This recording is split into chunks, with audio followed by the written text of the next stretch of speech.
All right. Good evening, ladies and gentlemen. I'd like to call the regular meeting of the Council of the Corporation of the Municipality of Kincardine to order at 5 o'clock on Wednesday, September 13, 2023 at the Municipal Administration Center. Roll call, Deputy Mayor Andrea Clark. Present. Councillor Blackwell. Present. Councillor Kavanaugh. Present. Councillor Hinchberger. Present. Councillor Kennedy. Present. Councillor Prenger. Councillor Steinhoff Gray. Present. Councillor Stewart. Present. I'd like to also acknowledge we have Councillor Kennedy's online. We have a number of staff here as well, and a number of people in the public gallery. Welcome. Good evening. Glad you're here. Councillor Blackwell, please. As representatives of the municipality, we have been entrusted to act as stewards for the community in which we live and work. We recognize the importance of learning the full history of this land, our place within its long story, and our responsibility as treaty peoples. I would like to acknowledge that we are meeting on traditional lands and treaty territory of the Saugeen Ojibwe Nation, which includes the Chippewas of Nawash Unceded First Nations and the Chippewas of Saugeen First Nations. We deeply appreciate the contributions that Indigenous people have made and continue to make, both in caring for this land and strengthening our communities and respective nations. As a public service organization, we are committed to actions that move us towards a journey of truth, healing, and reconciliation with the Saugeen Ojibwe Nation, the Métis Nation of Ontario, and historic Saugeen Métis. Are there any amendments, additions, or deletions to the agenda that any council member would like to propose? Councillor Steinhoff Gray, please. I was just hoping to propose one amendment, just based on all the swirl and the fact that we have a delay that's been requested that we aren't likely to provide, that a motion that council receives adds Gordon Valouette to speak as the delegate for the Sunset Drive Protection Project. Okay, thank you. So we need a seconder. Is there anyone who would like to second that motion, please? Deputy Mayor Clark. Is there any discussion regarding that? Councillor Stewart? I can fully support that. Thank you. Any other discussion? All in favor of the amended agenda proposal? And that's carried. Any other amendments, deletions, additions? Seeing none, I'd like to remind members to disclose any pecuniary interest they have either now or as it arises in the meeting. I go to Councillor Steinhoff Gray, please. I'd like to disclose a pecuniary interest with regards to the Bruce Power water agreement. Thank you. Councillor Blackwell, please. Thank you. Through you, I need to disclose a pecuniary interest related to the same item 6.1 as my partner is an employee of Bruce Power. Right, you got them? All right. All right, adoption of minutes from regular and special meetings of council. The motion is that minutes of the meeting held on August 9, 2023 council, August 14, 2023 council public meeting and committee of the whole be adopted as printed. I need a mover and seconder, please. Moved by Councillor Stewart, seconded by Councillor Hinchberger. Any discussion? All in favor? That's carried. All right, moving into committee of adjustment. I need a mover and seconder that council move into committee of adjustment upon completion, return to council. Moved by Councillors Kavanaugh and Steinhoff Gray. All in favor of that? Okay, so we just enter into committee of adjustment. So I'd like to call to order the committee of adjustment meeting for the council of the Corporation of the Municipality of Kincardine at 5:04 on September 13th. Once again, the roll call remains the same. Once again, if just a reminder for anyone with a pecuniary interest to declare it now or as it arises, and the adoption of the minutes. We need a mover and seconder that the minutes of the Committee of Adjustment meeting of July 10, 2023 be adopted as printed. Councillors Blackwell and Stewart. All in favor of that? And that's carried. We have one minor variance application this evening from Manteca. I'd call upon planner Julie Steeper to present the application. Thank you. If anyone is interested in receiving notice on this application, please contact the clerk or email the Bruce County Planning Department. The purpose of the application this evening is to seek relief from the maximum lot coverage and the minimum side yard setback. The proposed site coverage is 22%, whereas the maximum site coverage permitted in the zoning bylaw is 15%. The applicant is requesting to exceed the maximum lot coverage by 7%. The applicant is also requesting relief for the minimum side yard setback. The required setback is 2.4 meters, whereas the applicant is proposing 1.54 meters. If approved, the application would facilitate the construction of an addition to the existing single detached dwelling at 29 John Street. The planning analysis in my report centers around the 4 tests of a minor variance. Relief can only be granted if the minor variance passes the 4 tests. The application does maintain the intent and purpose of the official plans. The applicant has provided a letter from a septic installer to confirm that maintenance or replacement of the existing septic system can be achieved with this proposal. The proposed setback will still allow adequate space for maintenance, landscaping, and buffering. The applicant has also provided a survey of the property, and in consultation with the municipality, it was determined that the existing 0.67 meter setback from the dwelling on the east side did not need to be addressed with this application, as it is existing condition and no changes are proposed on this side of the building. The applicant has confirmed the lot coverage percentage includes the deck located at the rear of the dwelling. The front and rear yards of this property are large enough. There will be enough permeable surfaces maintained to allow for drainage, amenity space, and green landscaping. The variances maintain the intent and purpose of the zoning bylaw. The variances represent an appropriate form of development for the use of the land. The proposed development is consistent with surrounding land uses and would comply with all required setbacks, with the exception of the interior side yard setbacks. The variances represent an appropriate form of development. It is not expected that permitting the variance will have any impact on the character of the area or impact the ability of adjacent property owners to use their property for permitted uses. The variances are considered minor in nature.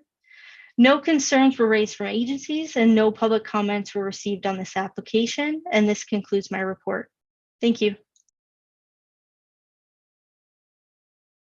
Thank you, Ms. Steeper. We appreciate that concise presentation of the application. Is there the applicant, is there a need, do you have a desire to speak to the application? Is Mr. Manteca here? Okay. All right. Are there any members of the public who would wish to speak to this minor variance application? Are there any members of the public that would like to speak to this minor variance application? Seeing none, council members, do you have any comments or questions of the planner regarding this application? Councillor Stewart, please. Thank you. Since I live in Invercargill, I actually went and talked to the neighbors, and you're absolutely right. They made no comments. They were quite happy. So this is an easy one for me to support. Thank you. Just as a note of interest, at the back of the hall on the table back there, there is a sign-in sheet for both planning applications this evening, one for Manteca and one for Wilkin. If anyone from the public would like to be kept informed of any of the decisions or process of either of these applications, please sign the sheet back there with your contact information, and you will be apprised of any decisions made by council or by decisions made by county staff. All right, so I need a mover and seconder that the Committee of Adjustment approve the minor variance A 2023-031 from John Manteca for the property described as 29 John Street to increase the lot coverage to 22% and to reduce the side yard setback for the single detached dwelling to 1.54 meters. Moved by Councillors Stewart and Steinhoff Gray. Any more discussion? All in favor? And that is carried. Committee of Adjustment meeting to now adjourn at 5:10. Need a mover and seconder, Hinchberger and Clark. All in favor? And we are back in council.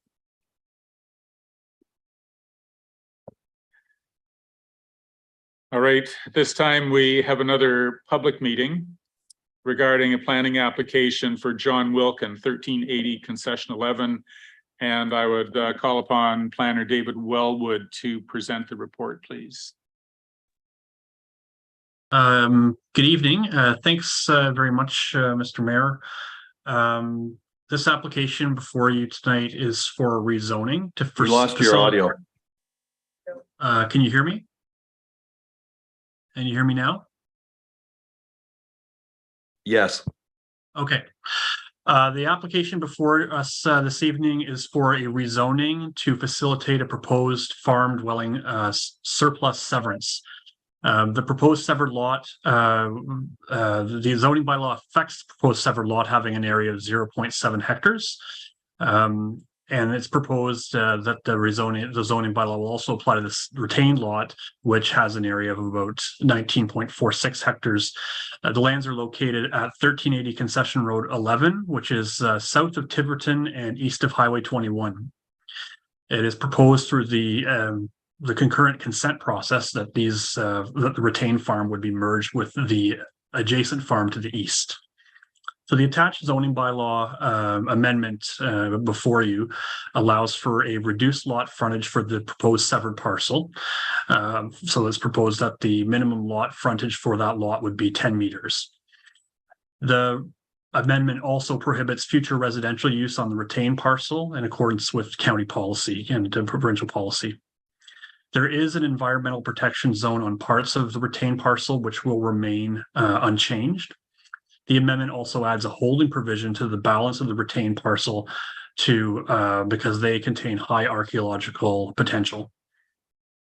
The related applications for consent or for application for consent is file B 2023-044, which will be considered by the county at a later date.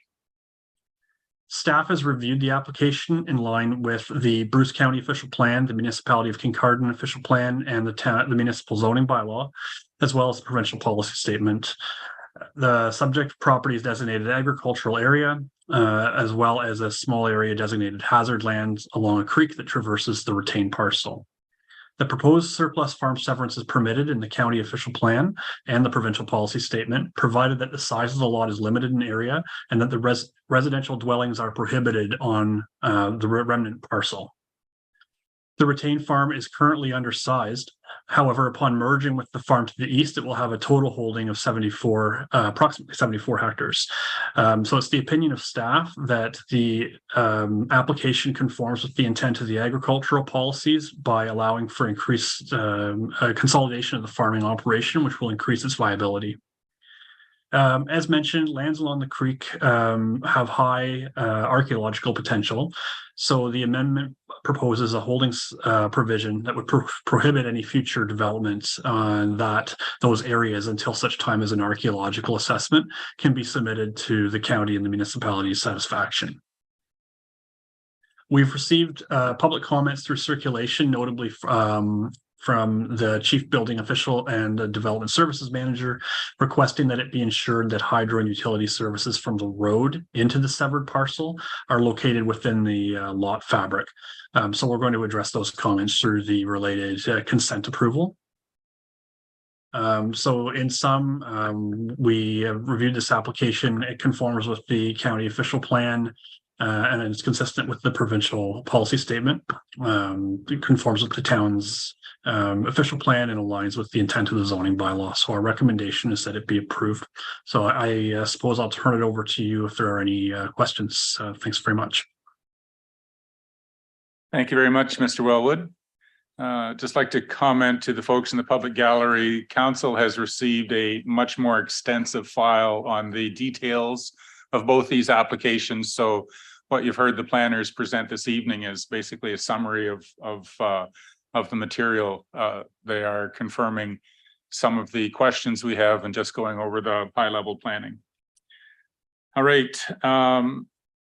Mr. Wilkin, are there any comments from the applicant this evening? No.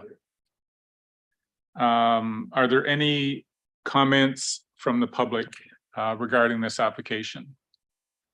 Does anyone from the public have any comments regarding this application? Council members, questions, comments, clarification? All right, seeing none, I need a mover and seconder. The council approves zoning amendment or zoning bylaw amendment moved by Hinchberger and Stewart, please. Application Z 2023-040 for John Wilkin for 13 AE Concession 11 Municipality of Kincardine. Any further discussion? All in favor? And that is carried. All right. Delegations and presentations. I'd like to welcome Ed Henley. Edward is the Bruce County Treasurer, and he is going to speak to us this evening regarding proposed county development charges. Welcome, Edward. It's nice to have you here with us this evening.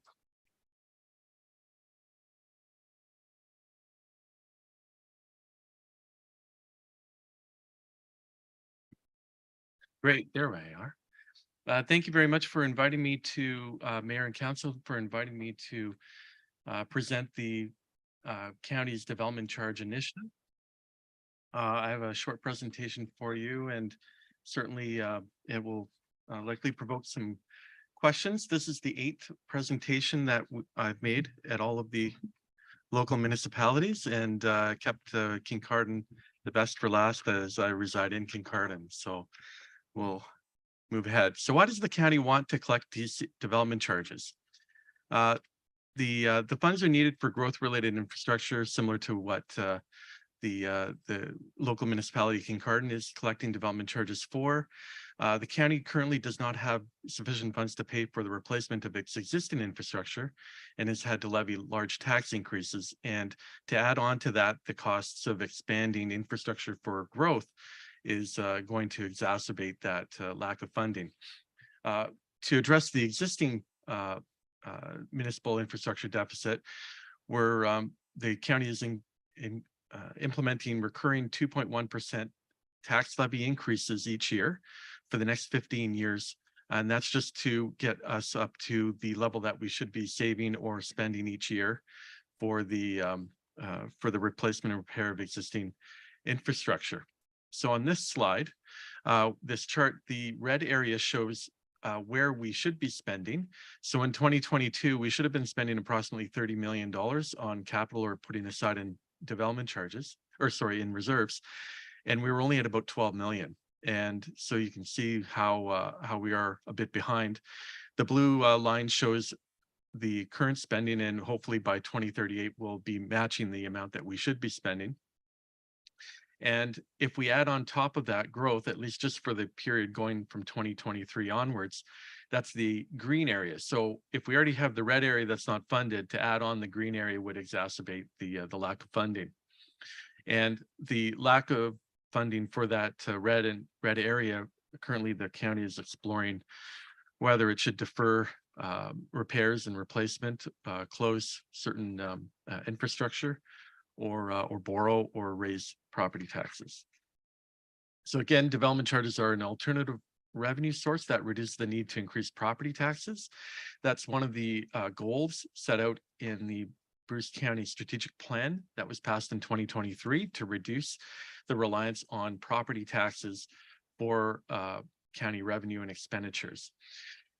Currently, we would be estimating approximately $3.2 million per year coming from development charges plus inflation. And that would be equivalent to approximately a 5.15% tax levy increase if we do not collect the development charge revenues. So what we're trying to do is come up with an alternate way of raising funds without having to raise taxes 5% just for this. Now, what are we looking at in specific with some numbers? The blue column, there's about $104 million in projects that we've identified that some or all can be paid from development charges. The vast majority is highways. That's the major infrastructure that we have across the county, all the county roads and bridges, and some of our bridges cost over $10 million. And then we've got some minor amounts for fleet, parks and rec, not a huge amount, mainly our trails. Long-term care facilities, certainly the county of Gray has recently borrowed tens of millions of dollars, and they already have development charges, so it's quite a burden. Childcare and ambulance, and we're looking at a new ambulance for Kincardine, and funded from development charges, and we've got the expanded station in Port Elgin and potentially a new one in Holyrood or that area, as there isn't one currently in the southern part of Bruce County. So the orange column shows that about $44 million of that $104 million could be collected from development charges, with about $34 million coming from residential and $9.4 million coming from non-residential. And again, I already mentioned what it would be used for. With the trails expansion, it hasn't fully been identified yet. The county is reviewing the final stages of the development or of the trails master plan, and hopefully that will provide some guidance with that. And then long-term care, we are setting some money aside for the long term, maybe in the next 5 to 10 years. Now, where will the development charges be raised from? This is showing the estimated source over the next 10 years from the local municipalities by development type. And what you'll see there is, no surprise, Kincardine is one of the growth areas. It's number 4. Well, it's the 4th largest growth area for Bruce County. The largest would be Saugeen Shores, and the vast majority in Kincardine would be coming from singles and multi-residential, and not so much from seasonal. And so what we've got there is showing that apartments is becoming more and more of a source. There's an example right by the No Frills where that's been constructed. It's already under construction, almost completed, so it would not fall under this regime. Then we'll look at non-residential, and this is really where Kincardine stands out. So the vast majority of non-residential construction is expected to happen in Kincardine, generally because of the proximity to the nuclear plant and businesses that want to be located close to them. And that's shown there with the industrial, and certainly more than half of the industrial would come from, or sorry, more than half of the non-residential, and the majority of the industrial would come from Kincardine area. So what this slide shows, and this is our final slide, is basically comparing how the development charges, the areas that they would be collected from and in what proportion, and compare that to if we just continue along the way that we are collecting funds from property taxes. So in 2023, the county levied $62 million in property taxes. The budget was about $140 million, but $62 million comes from property taxes. And 18% comes from Kincardine. Now, if we take a look over, because the Kincardine is one of the sources of a lot of the development, 23% of the total development charges would come from the Kincardine municipal area. Now, that's not to say that having DCs will make the taxes go up from 18 to 23% share in Kincardine. What it is that there'd be 0%, hopefully, coming from development or coming from property taxes in Kincardine, because it would then shift over to the growth of the new development. And again, what this whole plan does is the existing residents and property owners have already paid in to the existing levels of service with the the highways and the ambulances and so on and so forth. With the influx of new residents and construction of new properties, there's an increased usage of those services. And of course, we would need to expand. So example, buying another ambulance. And so the concept is that the new development hasn't paid in for that. And by using development charges, they would be buying into the existing system rather than the existing property taxpayers paying that the costs of the growth for them and on behalf of them. So there's the presentation. And if you have any questions, I'd be pleased to answer them. Thank you.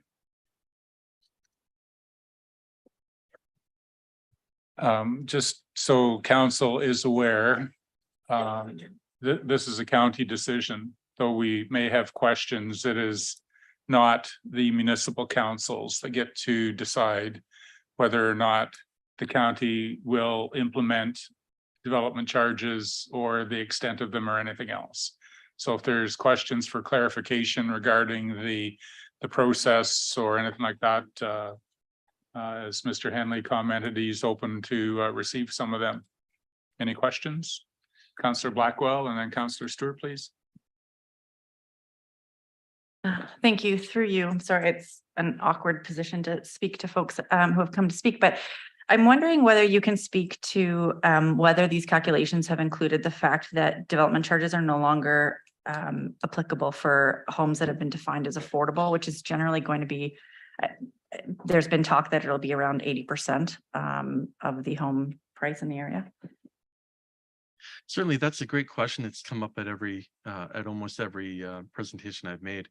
So the development charge calculations that are done by the consultant seek to maximize the amount that can be collected, and then it's up to the municipalities, and Kincardine has done something similar to propose any reductions or changes.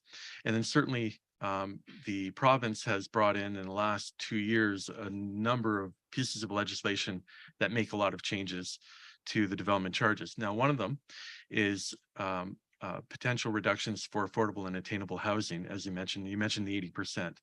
So what the legislation spoke to was that homes that are 80% of the median price of a home is considered affordable, and that there would be no development charges on it. And that amount and any other related items would be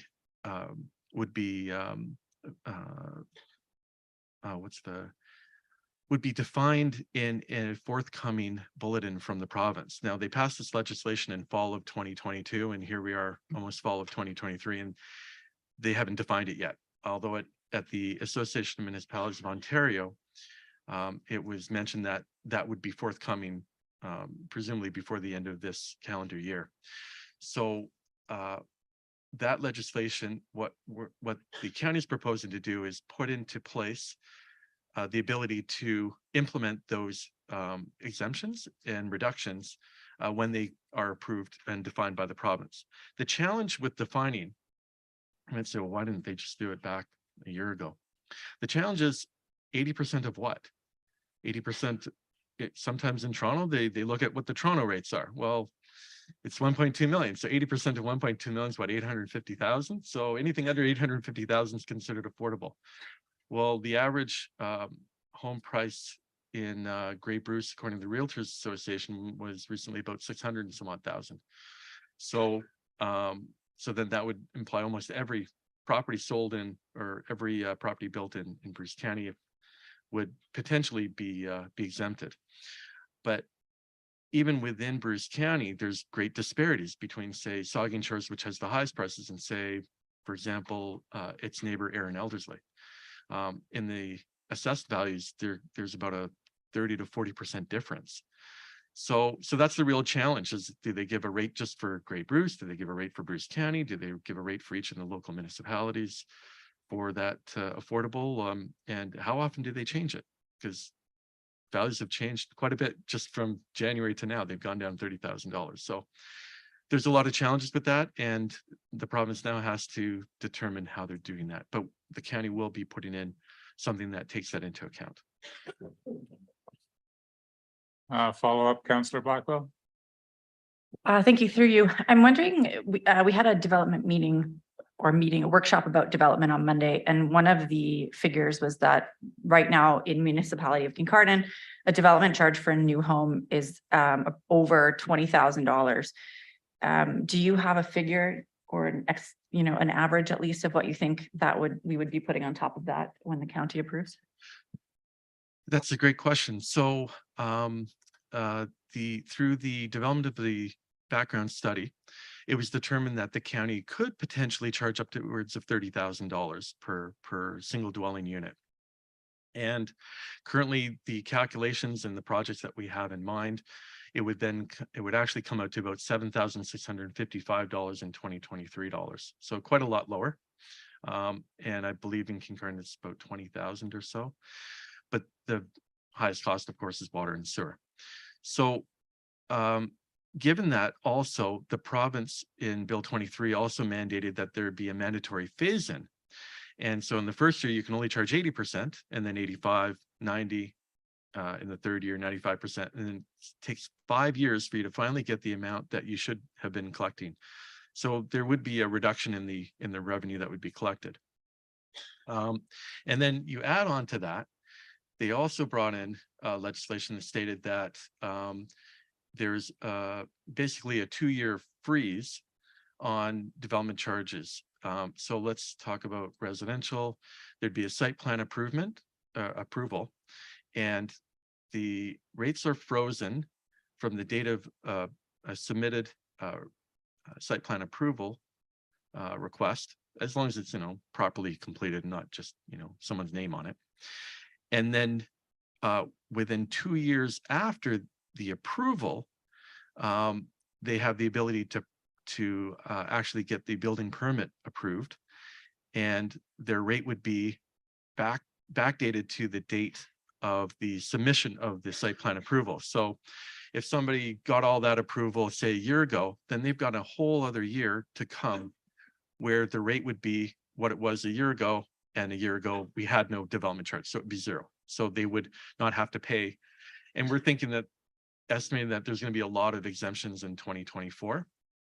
But in addition to that, the county is also looking at having a 0% development charge from the approval date, which is anticipated to be October 5th until January 1st of 2024, when it would seek to start collecting. So on January 2024, we're looking at 80% of $7,655, which would be about $6,132 plus inflation. And then that would be potentially exempted if they have that site plan approval or zoning amendment bylaw within the last 2 years, subject to all those terms and conditions. So there's going to be a lot of people that won't have to pay in the next year. Councillor Stewart, please don't ask a question like Councillor Blackwell, because there's just too many details coming out on that answer. So No problem. Mine's fairly easy. Anyone would like to buy a house for 650 in this municipality would be cheap, but we don't have those houses. It looks like from the conversation we had on Monday, our cost with DCs for 2,000 square foot homes about 32, 23. So this would make it up to about 30,000. It's getting expensive. That's only a comment. What I want to know is who collects it, and are we going to collect on behalf, if this thing goes through, are we collecting on behalf of the county? And if we do, we're going to charge you accordingly because it's administration costs. So thank you. Thank you for that question. Yes, the local municipality would be collecting because the local municipality is the one that issues the building permits, unless those duties would be transferred to the county. In terms of why is it the local municipality? Because that's how the province put together the legislation. And what I could do is compare it to property taxes. The local municipality collects property taxes for the county and for the education school boards, and that permits more efficiencies rather than having 3 different bills coming out and 3 different administration costs. So perhaps that's why the province put that in place. If the county was charged any fees, then those would be added on to the property or the development charges if applicable. Councillor Hinchberger, please. Thank you, through your mayor.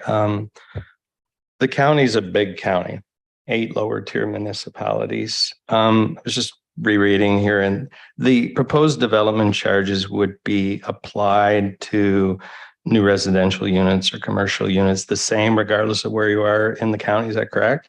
Correct.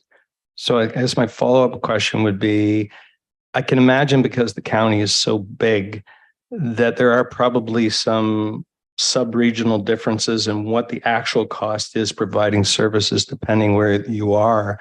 And I'm wondering, upfront of these sort of average like numbers, was there any consideration given to looking at it by a lower tier level and then building up to the sum for the county as a whole?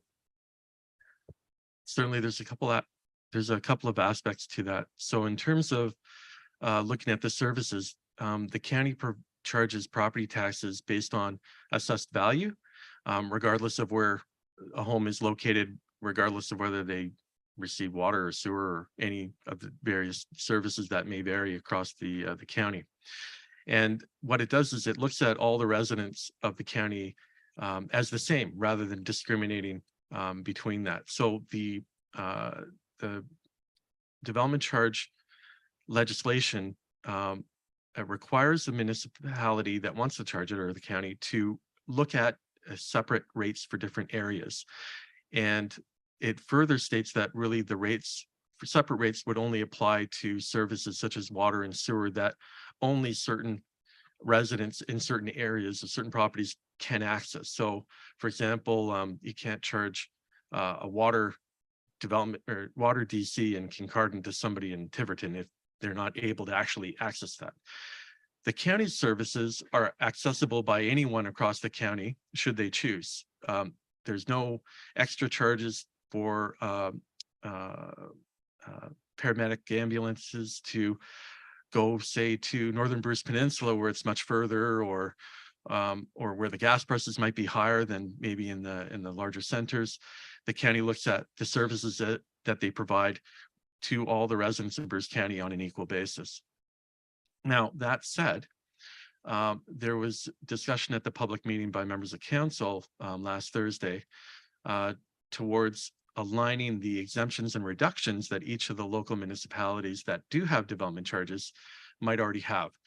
And that was perhaps prompted by a resolution sent in by the town of Saugeen Shores, where they asked the county to align its development charges with Saugeen Shores' development charges, to which I said, well, but there's 4 municipalities that collect development charges and they all have slight differences. So they don't collect industrial development charges, for example, and Kincardine does. So the discussion was whether we could apply the exemptions and reductions by each local municipality on an area basis. And our consultants said that that would be possible, and that's what we're looking at implementing in the development charge bylaw. So the desire for everything to be similar to Saugeen Shores would be mitigated by the fact that it would apply just to that area of Saugeen Shores and then Kincardine. And that also would make it simpler for the local municipalities, because it would be similar rules for the implementation and collection.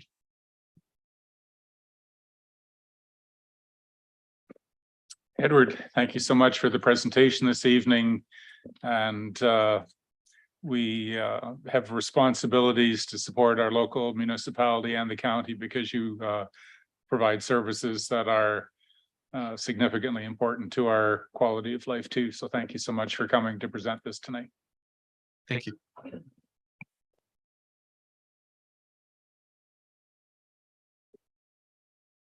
All right, we're moving into some reports, matters for discussion and direction, staff reports. We begin with the Bruce Water Supply Agreement, Environmental Services, and I need a mover and seconder that council direct staff to enter into an agreement with Bruce Power for the supply of municipal water to be considered at the October 11, 2023 council meeting. Moved by Councillor Stewart and Councillor Kavanaugh. Welcome, Dwight, what's your name? Adam to speak to this? Sorry. Yeah. Director, welcome. Glad you're here tonight. Would you like to speak to this, please? Thank you, and through you, Mayor Craig. So the report this evening is essentially a summary of where we are to date.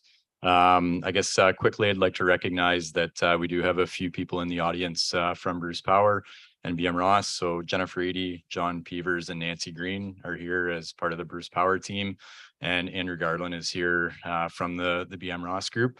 So if there are questions that I'm not able to directly answer that we require some support from any of those individuals, we may call upon them as well.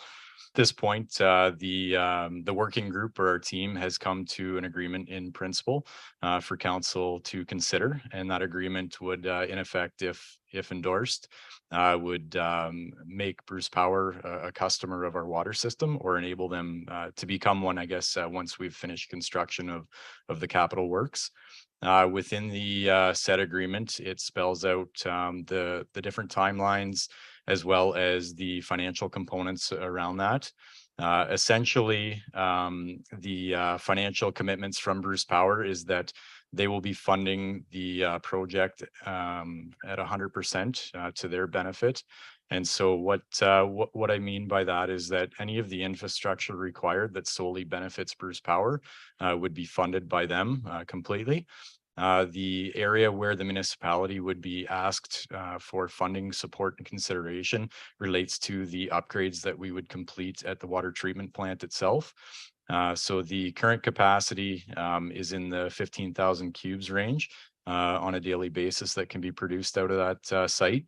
We would be bringing it up into the neighborhood of 18,000. And so with that, there is a portion of that the municipality would be given as capacity to provide out to future developments.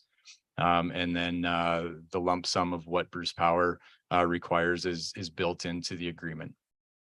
With that, beyond just the capital aspect, there is the operating component with Bruce Power.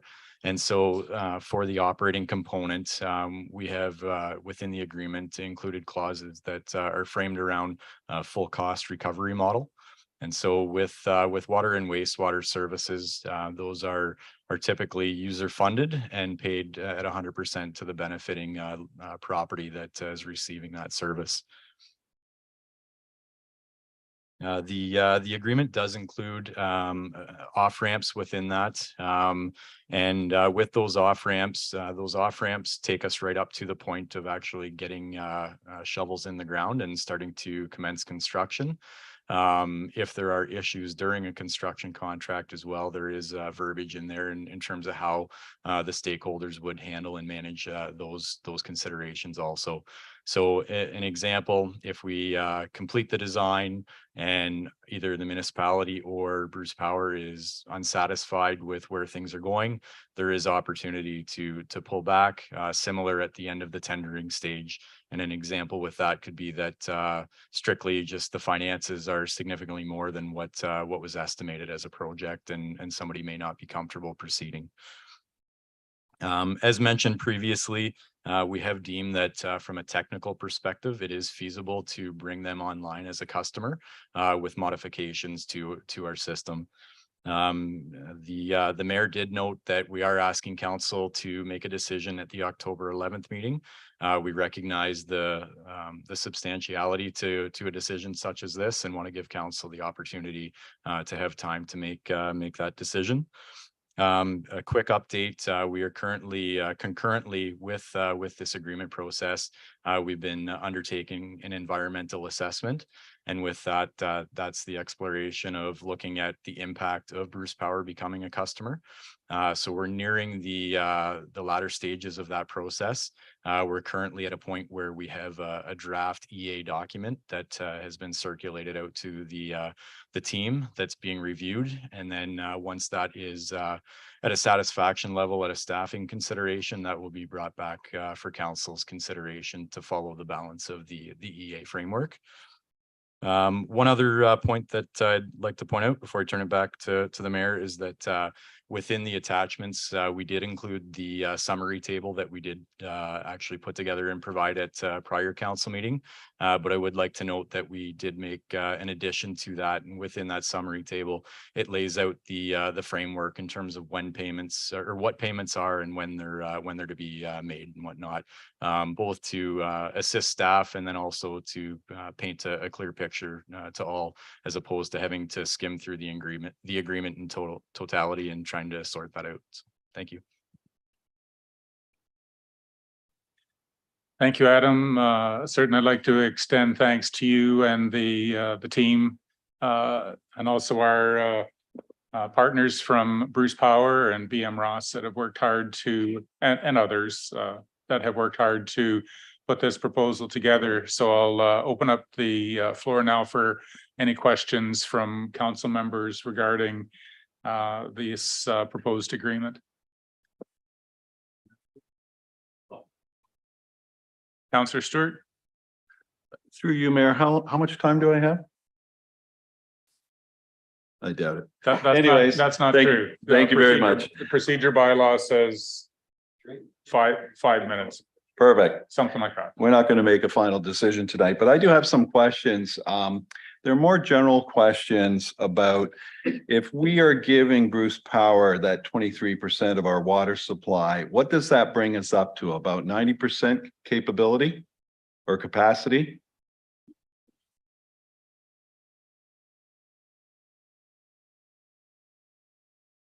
And this is an easy question, actually, that what I'm looking at, I got to be considerate because we have a lot of development that's going to grow. And our friends at Tiverton, if they actually get their two developments growing in Blair and also Maple, that water, I don't know if we have enough. So how are we going to service them? Because we've always talked about they might have to come on Kincardine water. And I believe that if we give it to Bruce, we can't give it to Tiverton. Is that correct?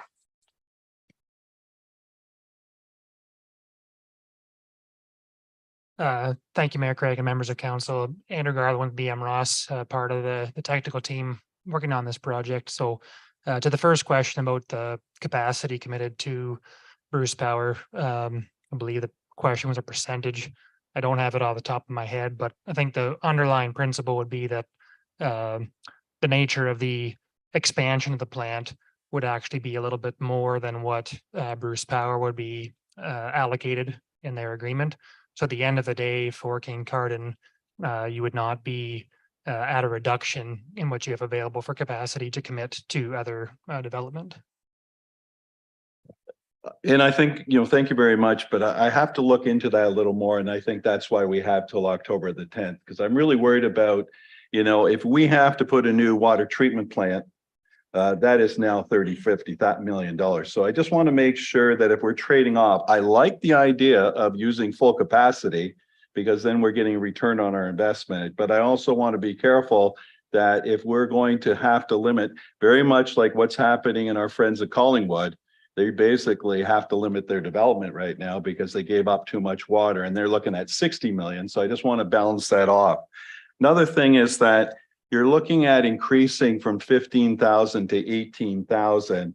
And I know that there's technical, and I was at the thing. How much is that going to cost us to go from 15 to 18? And how much will Bruce be responsible for that versus basically the water budget?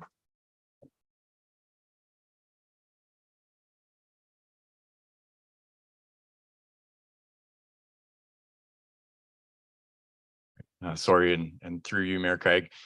So numbers that that will be updated as we advance the EA process, but the existing numbers in a total aspect for Bruce Power. So this takes into account the water booster station as well as the pipeline extension was in the range of $9 million as a capital investment on their side.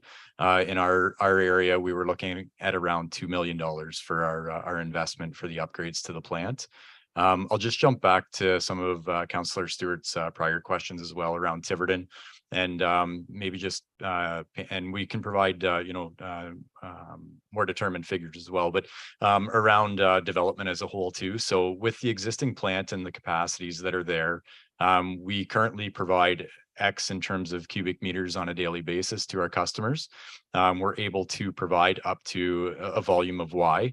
And so that differential within our master plan studies, we take into account what development lands are currently underway. So what proposals do we have agreements on? What proposals do we know are being worked on that will need capacity?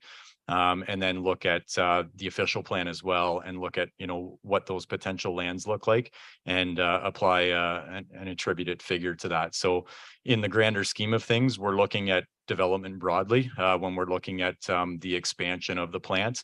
And so if I dial back, not in full detail, but just high level, when we had Stantec perform a technical review of the facility, they came back with options 1, 2, and 3 for us to be able to make Bruce Power a customer. Option 2 was feasible in terms of meeting the demand needs of Bruce Power. However, it would have left us in a situation at some point very similar to what you're referencing of Collingwood. With Tiverton, we will be bringing a report back in the last quarter of the year that takes a step back to the budget discussions we had around the EA considerations and exploring what does the future hold for water in Tiverton. Is it well systems? Is it the pipeline? Is it something different, or a combination of both? But what I can tell you through this EA process is that we have, and through the design of the plant and the technical study, is that we've made it quite clear to Stantec and to Bruce Power that we needed to factor in considerations of both Tiverton as well as the BEC Business Park as potential water customers in any ultimate build out. Thank you. You seem to be doing your homework, which is important. Okay, Councillor Stewart, we've got a question from Councillor Hinchberger. We'll come back to you. Okay, Councillor Hinchberger, please. Thank you, through your mayor. People won't believe me when I say this, but all too complicated for me. This is the way that I understand it and hear about. If this is our capacity and this is our demand, we're not giving them existing capacity. They're helping to pay to increase our capacity, of which they're going to take equivalent amount, which still leaves us the same margin that we currently have. In fact, we'll probably grow it a little bit. Is that correct? Through you, Mayor Craig, that's accurate. Councillor Stewart, had time to catch your breath yet? Oh, of course. Away we go. Okay, thank you, sir. Just want to understand, this is a big jump for us when you have one customer sort of taking 23%. So it sounds like through the agreement, you've done a good job with safeguards. And literally, they're going to have some storage, because we can't always guarantee them water. And it looks like they're going to give us a free rein that, we're not going to be liable for anything if all of a sudden the water got cut off and everything, which makes a lot of sense. This is giving Bruce a huge opportunity, because they've been having huge amount of problems with their own water systems. And, I guess we're just bringing water right up to their gate or right up to their fence, and then they're responsible from that on. I'd like to ask Bruce, and I know Bruce is here, if we give you the water, what are you going to give us? I mean, it's a fair question that, we're going to give you something that the community has to agree to. And it would be nice, you don't have to give us an answer tonight, but it might be an opportunity to start to talk to us about, we gave you water, what are you going to give us? And, I'm a little bit selfish on this, but, I think you have more money that maybe you want to donate to us on another project, but that's between me and you and the council. Other than that, I'm looking forward to asking a lot more questions, but not tonight in lieu of time. But thanks for answering them. And I'll probably be firing questions to everyone until the 10th. So thank you very much. Deputy Mayor, please. I just wanted to say, Adam, well done for you and the partners who worked on this contract. It was very comprehensive. It allowed the off-ramps I look forward to this going through. Thanks very much.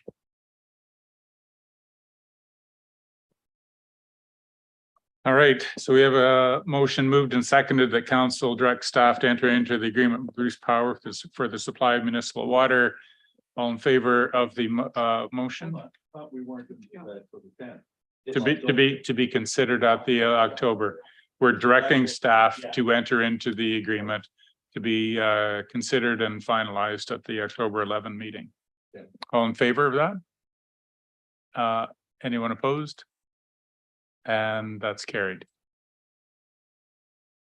Ms. Guy, are you getting the counselors? All right, thank you. All right, at this point, we have the award Durham Street Lift Station tender from Environmental Services. We need a mover and seconder. The council accept the recommendation to award a contract to Burnham Excavating in the amount of $1,454,690.45 inclusive of the municipal share of HST for the reconstruction of the Durham Street Lift Station. And further, the council authorized the use of reserve funds from Reserve Fund 67 sewer reserves for the required hydro servicing works and additional engineering costs estimated at $200,000 associated with the Durham Street Lift Station capital project. Mover and seconder, Councillor Hinchberger and Blackwell. Director, please. Thank you, through you, Mayor Craig. So the Durham Street Lift Station supports the collection area that primarily looks at growth opportunities up and behind the No Frills area. And the existing catchment. So if you envision right out around the McDonald's area, inwards to the pump station along Durham Street, and then a bit to the south. So that pump station is original. The components related to pumps, electrical, whatnot are as well. We're at a point where capacity constraints are causing a couple things. One, concerns and challenges for future growth, and that was identified in the master plan. The other is that based on the weather patterns we see and the inability to keep up with flow now at times, especially during high rain events, snow melts, whatnot, we do see bypasses from time to time, which impose an environmental impact. So through the capital budget, we had an approved project, went to tender with that and did receive 3 bids for the work. The two low bids are within what I'll call a reasonable range of each other to help satisfy our review team that the low bid was offering a reasonable value for money. You will note or have noted that there is a request for an additional $200,000. As we've seen on probably many, but each of the water wastewater investments that we've undertaken for facility type upgrades over the last 2 to 3 years, our budgets have been insufficient to what we're seeing in terms of market requirements. Mark, as he drafted the report, did indicate, and this is consistent with what we've seen over the last few years in terms of market impacts, but the costs and availability of MCC panels, as well as transfer switches, and then the diesel generators are the primary causes of impact financially. One other thing that I do want to make sure is pointed out is that in the original design estimate, we were not anticipating requirement for a hydro servicing upgrade to that site. However, after completing a design and consulting with West Ontario Power, that is a requirement, and that has added an additional cost that was unplanned. So we do have a recommendation for council looking for support to award to the low bidder and to provide additional funds from the Sanitary Reserve Fund to complete this work. Thank you, Adam. Any questions from council? Councillor Stewart, please. You're always going to get a question through you, Mayor, when we are over budget, because we have to understand, because we have to live within budget. And I'm not sure if Roxana, if we're over or under the capital projects. I assume we're going to get a review of all our capital projects fairly shortly before we do the 24 budget. Just want to understand, I understand that Durham Street, there's also Park Street that's right behind it. And I understand it. I'm one of the guys that actually gets to read these wonderful reports every night, and I really enjoy it. just want to understand, you said 200,000, but you also said that was for electrical and engineering. Now, if I look at the engineering cost on this one under budget, you're getting $250,000. And I'm just a little bit worried because under the agreement with BM Ross, it's usually about 15%, and this is well over 15%. So, make sure we do the audit on this one because, engineering is getting a little bit expensive. This is almost getting 23% of the original cost. Now, I also understand that this is going to expand Gary Street, right through Gary Street, an expansion. They did say in the report that that could be 20 years away, but what you're telling me, there could be a little bit closer than 20 years. So we have to do this one this year, and we'll be doing Park Street next year. So through you, Mayor Craig, within the capital budget, there is Park Street listed. Currently, if you were to pull up the capital plan, it would be listed as a 2024 consideration. As we prepare budget, I'm fully expecting that will be pushed out for a couple of reasons. One, recognizing the financial commitments that the municipality has already made, and two, the timing of need. Things haven't fully transpired with 9 and 21 to support the Park Street needs directly at this time. With this site here, one thing I didn't mention as well, but with historical pump stations, we do not have a mechanism for screening. We did look at putting a screening setup in here, and the reason for that is that our pumps become clogged quite often. So, it can be anything from needles to towels to other things that you wonder how people actually flush down their toilet. But the new pumps that are proposed for this site will make it more efficient to operate and more friendly from a health and safety perspective for our operations staff too. Councillor Hinchberger, please. Thank you through you, Mayor. Always looking to try to offset some increase in here. The new design looks like it uses variable frequency drive pumps, and I'm wondering whether that actually provides the opportunity to better match actually flow rates with inflow energy consumption, and we could look to actually see reduced operating costs compared to what we have currently in place. Would that be? So through you, Mayor Craig, that is an accurate potential. I certainly don't want to make a commitment to that, but there are VFDs there, and with this project as well, we'll be placing SCADA instrumentation. So that's going to give operations staff the ability to optimize the operation of the pump station there. The new will be VFDs. Councillor Steinhoff, great. Do you have a question? Okay. Councillor Stewart, please. I'll make this one short, but thank you very much through you, Chair. I agree. When I looked at the master plan at one time, we said do nothing. We talked about just doing the pumps. We talked about, but we're going to rebuild this whole station, right? Right from the soup to the whatever. Well, I won't say the other word. I can't, but I'm going to let this one go and I'll support it, but let's be careful of budgets. And we're going to have to do a tighter thing for 24 because one of these days we're going to run into a deficit if we don't watch it. But I understand where you're going and I agree with you. You got to go from soup to whatever. It's the only way this thing's going to survive. Thanks. So we have a motion moved and seconded to award the contract to Burnham Excavating in the amount of $1,400,000 for reconstruction and to authorize the use of reserve funds for some additional expenses. No, it's already moved. Stewart and yeah, all in favor of the motion, and that's carried. One-ton dump truck operations 2023-20. I'll read the motion first and then get a mover and seconder.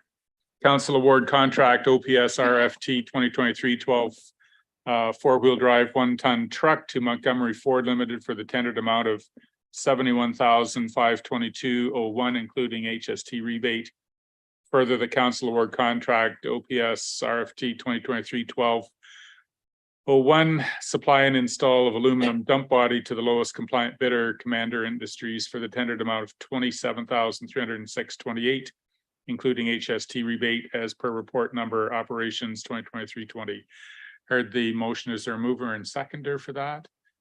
Kavanaugh and Blackwell, please. Manager, how you doing? Good, and yourself? Glad to have you here, Corey. Would you like to speak to this, please? Yes, and through you, Mayor. So this is for the replacement of the one-ton dump truck. We did do this in two parts. One is for the truck and chassis, and the other is for the dump body itself. Historically, vendors are more likely to put in a bid if they don't do the whole package together, because they would be the ones that would have to, you know, source the secondary stuff. Markups get added to that. So we chose to do it this way. We did receive one compliant bid for the cab and chassis, and 3 compliant bids for the dump body itself. So Montgomery Ford for the truck and chassis, and Commander Industries for the dump body. Some of the increases for the prices are due to material shortages, inflation, and supply chain issues. And staff had asked, or sorry, council had asked previously why we're only receiving one bid for some of these. So I did follow up with some vendors, and some of their response back was that with some of the limited products, they do not have to go the public procurement route. They can just do the sales in-house there.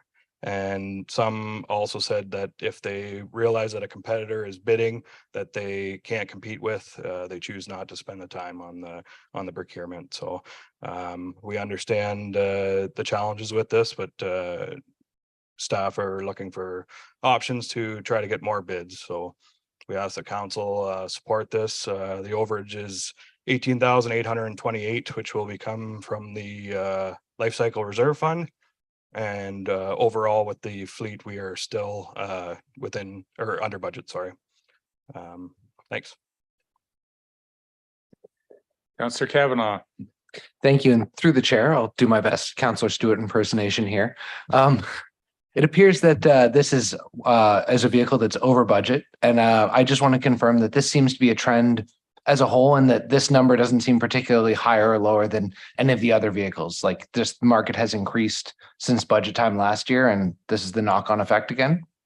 Yeah, through you, Mayor, that's correct. Thank you very much. Councillor Stewart, please. Thank you, and I'll impersonate myself once again. You know, guys, you know, I hate to say it, but budget is so important to me, and you probably know it. It's unfortunate that we only ended up with one bid. You guys, I'm not going to beat you up on it. It's just the way it is. But there was another option that you could have given us and you didn't. The dump box is still pretty good. And we could have used that dump box on this truck and still be under budget, because we'd only have to spend the 71 on the chassis. You need a new chassis. The old chassis, what you're replacing is 250,000 and everything. So when do we get this truck? Because is it like anything else, like our plows, we have to wait a year? And, you know, because if we have to wait that long, maybe we should move the box into next year's budget and then be absolutely under budget for a change on this particular situation. So maybe you can address that. Thank you.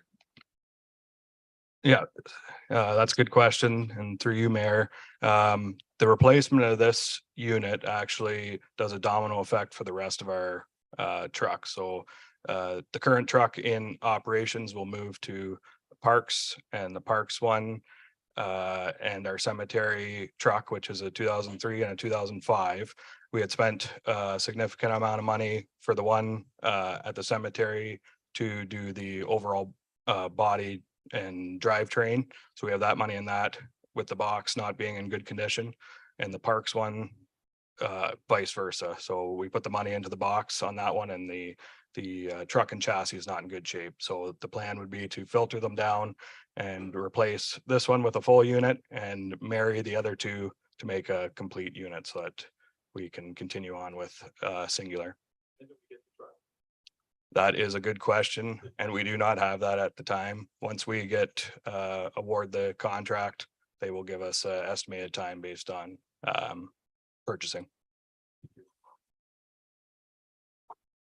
All right, so we have a motion to award the contract for the one-ton truck to Montgomery Ford and the aluminum dump body to Commander Industries. Further discussion?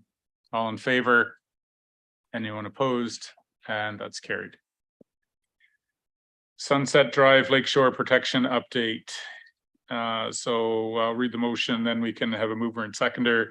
The council approved the budget increase of $60,000 for project 9176 Sunset Drive Lakeshore Protection, funded from Life Cycle Reserve Fund 82, and further that a budget amendment be brought forward at a future council meeting. Mover and seconder, Hinchberger and Blackwell, please. Director. Thank you. Through you, Mayor Craig. So the report before council relates to a project in the capital budget. So this project has been on the books since 2021. Back at that time, we were seeing high water levels in around the 2020 timeline, and we're looking to address the potential impacts of those water levels to some of our infrastructure. At the time, we made application to the ICIP COVID grant stream that we were successful in receiving. That grant is an 80-20 split between the federal and provincial government, and are in the range of $252,000. So with that grant approval, in order to enter into an agreement, there were conditions that had to be met. One of those conditions was ensuring a full consultation with the Aboriginal group. And so through that consultation with SON, we had to make amendments to our proposed design. Essentially, the outcome of that is that we incorporated live staking into the design. And so you think live plants, dune grass, things like that, that would be placed within the proposed armor stone revetment. And so that proposal was deemed satisfactory to that group, and therefore we were able to proceed forward in terms of a financial agreement with the federal and provincial government. Back in 2021, we did tender the project, and at that time brought considerations forward to council. The council at that time did award to Lavis Contracting, and following that award, we had received some feedback from the residents. So we did complete a consultation or engagement with the group on site to go over what the initial proposed plans were, and received a bunch of feedback from them. So myself and engineer Dale Erb from BM Ross met on site, and then through that, we're able to make some amendments to work at addressing concerns that were raised. One of the main concerns with the initial design is that we were essentially going to be putting revetment, so hard surfacing along the entire shoreline from the marina to concession 12. And so after revising or revisiting the design, we were able to retract that approximately 20 meters to be able to maintain what I'll call an accessible beach frontage that wouldn't have an impediment in terms of the armor stone between the road surface and the water level. Moving forward, we had provided that information back to the locals, and there were still concerns in terms of the overall approach. One of the requests was to look at an alternative that included reinstating the existing groins that were in the water. So essentially, if you were from the surface and you've ever seen what it looks like a turtleback in the water with stone placement, that's what a groin would resemble. The intent of that is that any of the wave rush is that it would be dissipated by those groins and actually would create almost like a bit of a bay. And so that was there historically. So after a fair bit of effort in terms of consulting with Coastal Engineering, the Conservation Authority, and M&R, we were able to get enough feedback that we could take a look at the design going forward. With M&R, the consultation with them is that we could certainly prepare a design package and make a submission. But what they did tell staff from BM Ross is that typically a groin is something that they're not in favor of, and there's a number of reasons from a historical aspect as to why they wouldn't look to support that. So fall of last year, we had met and got that information in terms of taking a look at groins. We had done our consultation with the various agencies, and then put together a feedback letter to provide to the ratepayer group down there. In January, we completed updated designs, and with that, the design took into account some other notes that were provided to us, and in terms of the impact of the beach. So a couple of things that we were able to change at that time is that we ensured that I believe there's 4 access points of armor stone that would be placed, such as stepping stones. So people that didn't have mobility challenges could utilize that versus trying to walk over jagged rocks.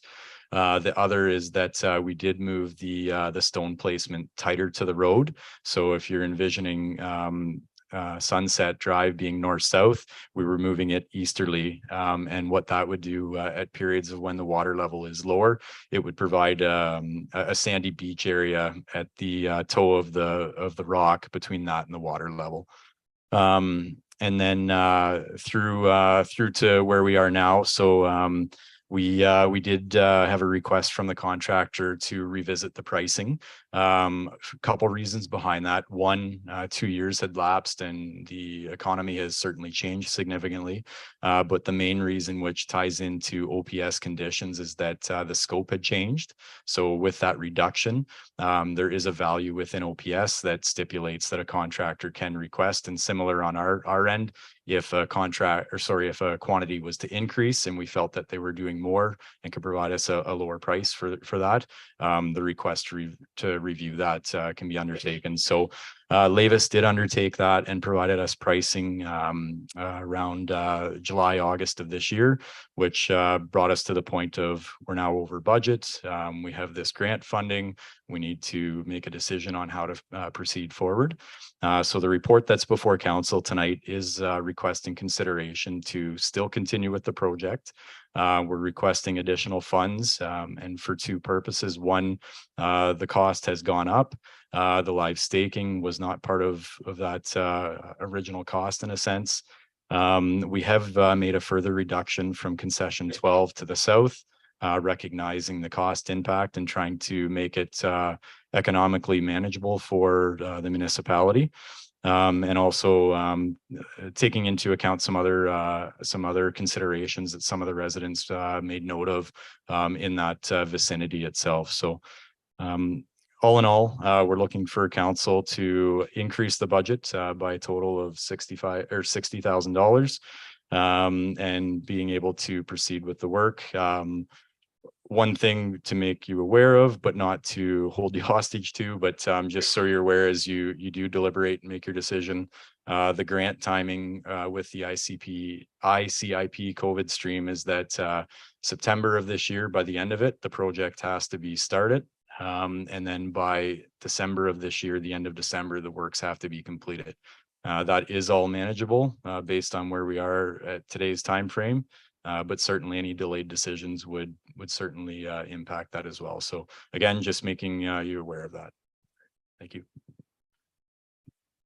Thank you, Director. Appreciate that report. Now I'd like to invite our delegation, Gordon Valaweb, to come forward to speak to council. Welcome, Gordon. Good to have you here this evening. Great. Thank you.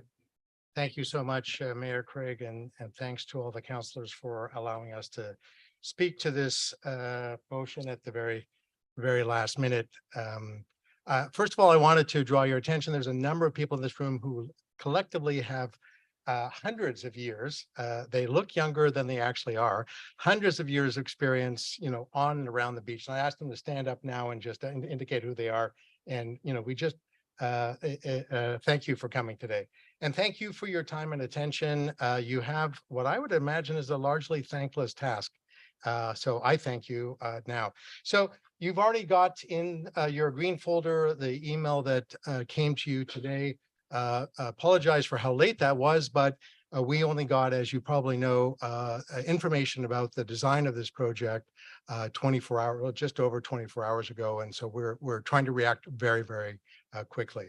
So just to orient you, this project is at the far, far north end of the municipality. There's two dead end roads off concession 12. One is Sunset Drive, which has about 3 all-year residents, and about 6 or 9, no, 9 or 10 cottages. And then Hicks Lane is directly east of it, right at the beach, with another similar number of year-round houses and cottages. So as you may have noted in our comments to you, we met with the Infrastructure and Development Department in August of 2022, indicating, first of all, our we don't accept that there's any problem to be solved in the first place. And second of all, that if there is some need to continue, there are alternatives that should be pursued. And we proposed these groins. Does that put your hand up if you actually know what a groin is? Yeah. So and Adam here just explained what they were. So so it's something I've been learning about. So in October of 2022, the Infrastructure and Development Department knew through their engineers, BM Ross, 2 very important things. First off, they knew, quote, the threats associated with wave actions appear to have lessened with lower lake levels. Well, it doesn't take an engineer to figure that out. There was high water back in 2020. Some rocks from the beach got thrown up on the road. One resident asked that the road be rerouted through Hicks Lane, which apparently had been originally proposed. And the staff report at the time said, oh my goodness, we can't do that. But there is a lot of repair costs associated with the erosion and washout of this road. And instead, this project came to you in 2021 to get money to basically armor the beach. As you just heard, we just learned today what the extent of the redesign is, but back in August, it was the whole beach. Well, big deal. They've taken off 20 meters, and instead the rest of the beach is literally lined with a set of 4-ton stone in 3 levels from the 2021 water lake level up to 2 feet above grade. So we're not talking about a little wall. We're not talking about something that's minor. We're talking about basically building a gigantic seawall along the beach to protect it. Again, I would say in living memory, we have people here who've been there for 60 years. That road has never been washed out or eroded, including in 1986, which is the highest recorded water level ever. So the second thing that the BM Ross knew and informed the Infrastructure Department in October of 2022 was that the alternative design suggestions that had been made at the time for these groins and other suggestions were not feasible. So, since then, since August, though, we haven't heard a single thing back, no feedback and no opportunity to consult.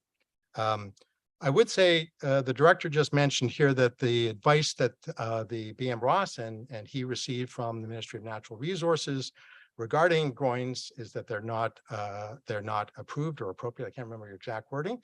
But if you look at the actual engineer's report that went to the director, it says groins, quote, can have serious impacts. Applications require a detailed investigation by an engineer. So this leads me to another point. There has been no coastal engineer has looked at any of these plans at all.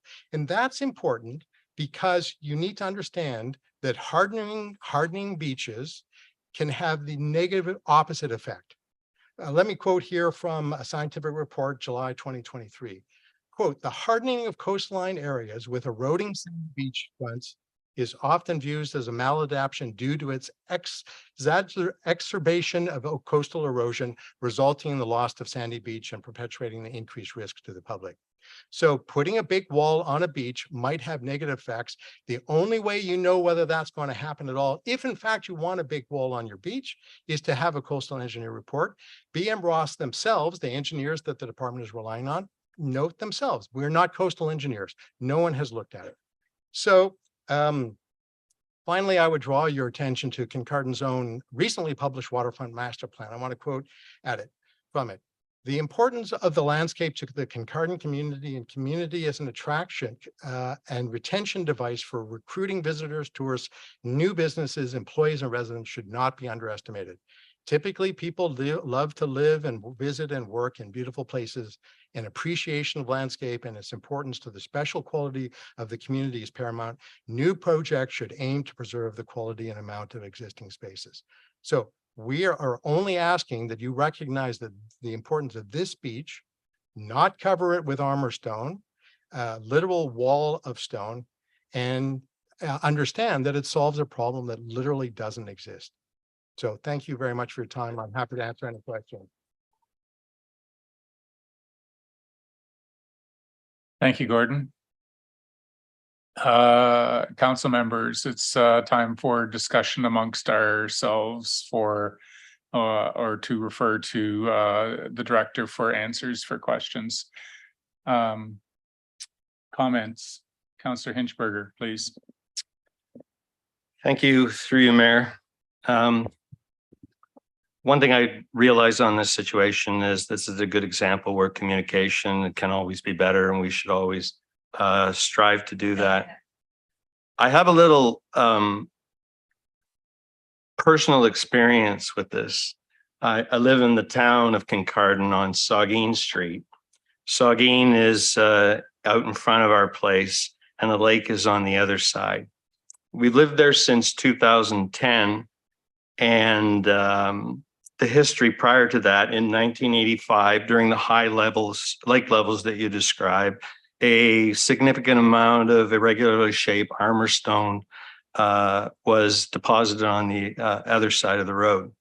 Now, since we've lived there in 2010, I've seen when I first moved in, I had about 30 feet of beach. It was beautiful. I shouldn't say this because I'm a counselor, but we took a bit of the armor stone and created a fire pit on the other side. And it wasn't uncommon to have a fire over there, but I can't do that anymore. Anyways, in 2019 and 2020, as you mentioned, the beach disappeared. And not only was the beach disappeared, the water level was halfway up the rocks. And in the fall and the winter, when the winds were blowing hard off the lake, it wasn't uncommon to have a bit of a geyser action going on as it was getting spewed onto the road. It made quite a hazard too in the winter with ice. So I understand the cyclical level of the nature. So in the mayor and I, we attended a Lake Huron Coastal Conference in Grand Bend in May, because I was concerned at some point, maybe I should consider moving.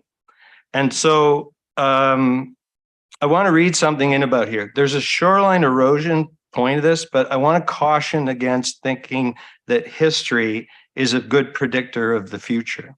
So I listened to a professor at the conference, and I actually took the notes down here so I would read it.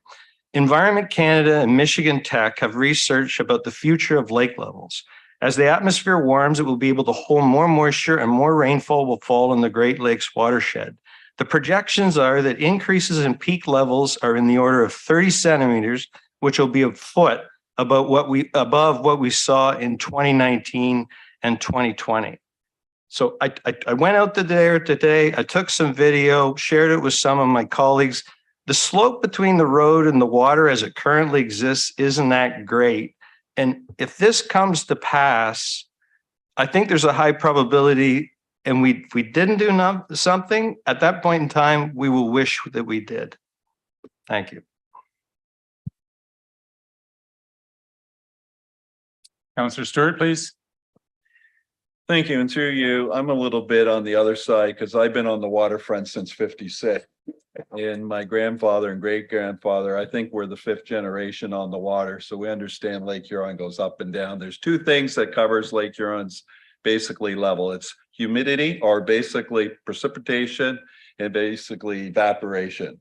And as the water or the climate gets warmer, we're seeing a lot more evaporation in the winter than we ever did. We're not seeing the ice form. So it's a really sort of a waiting game about the future.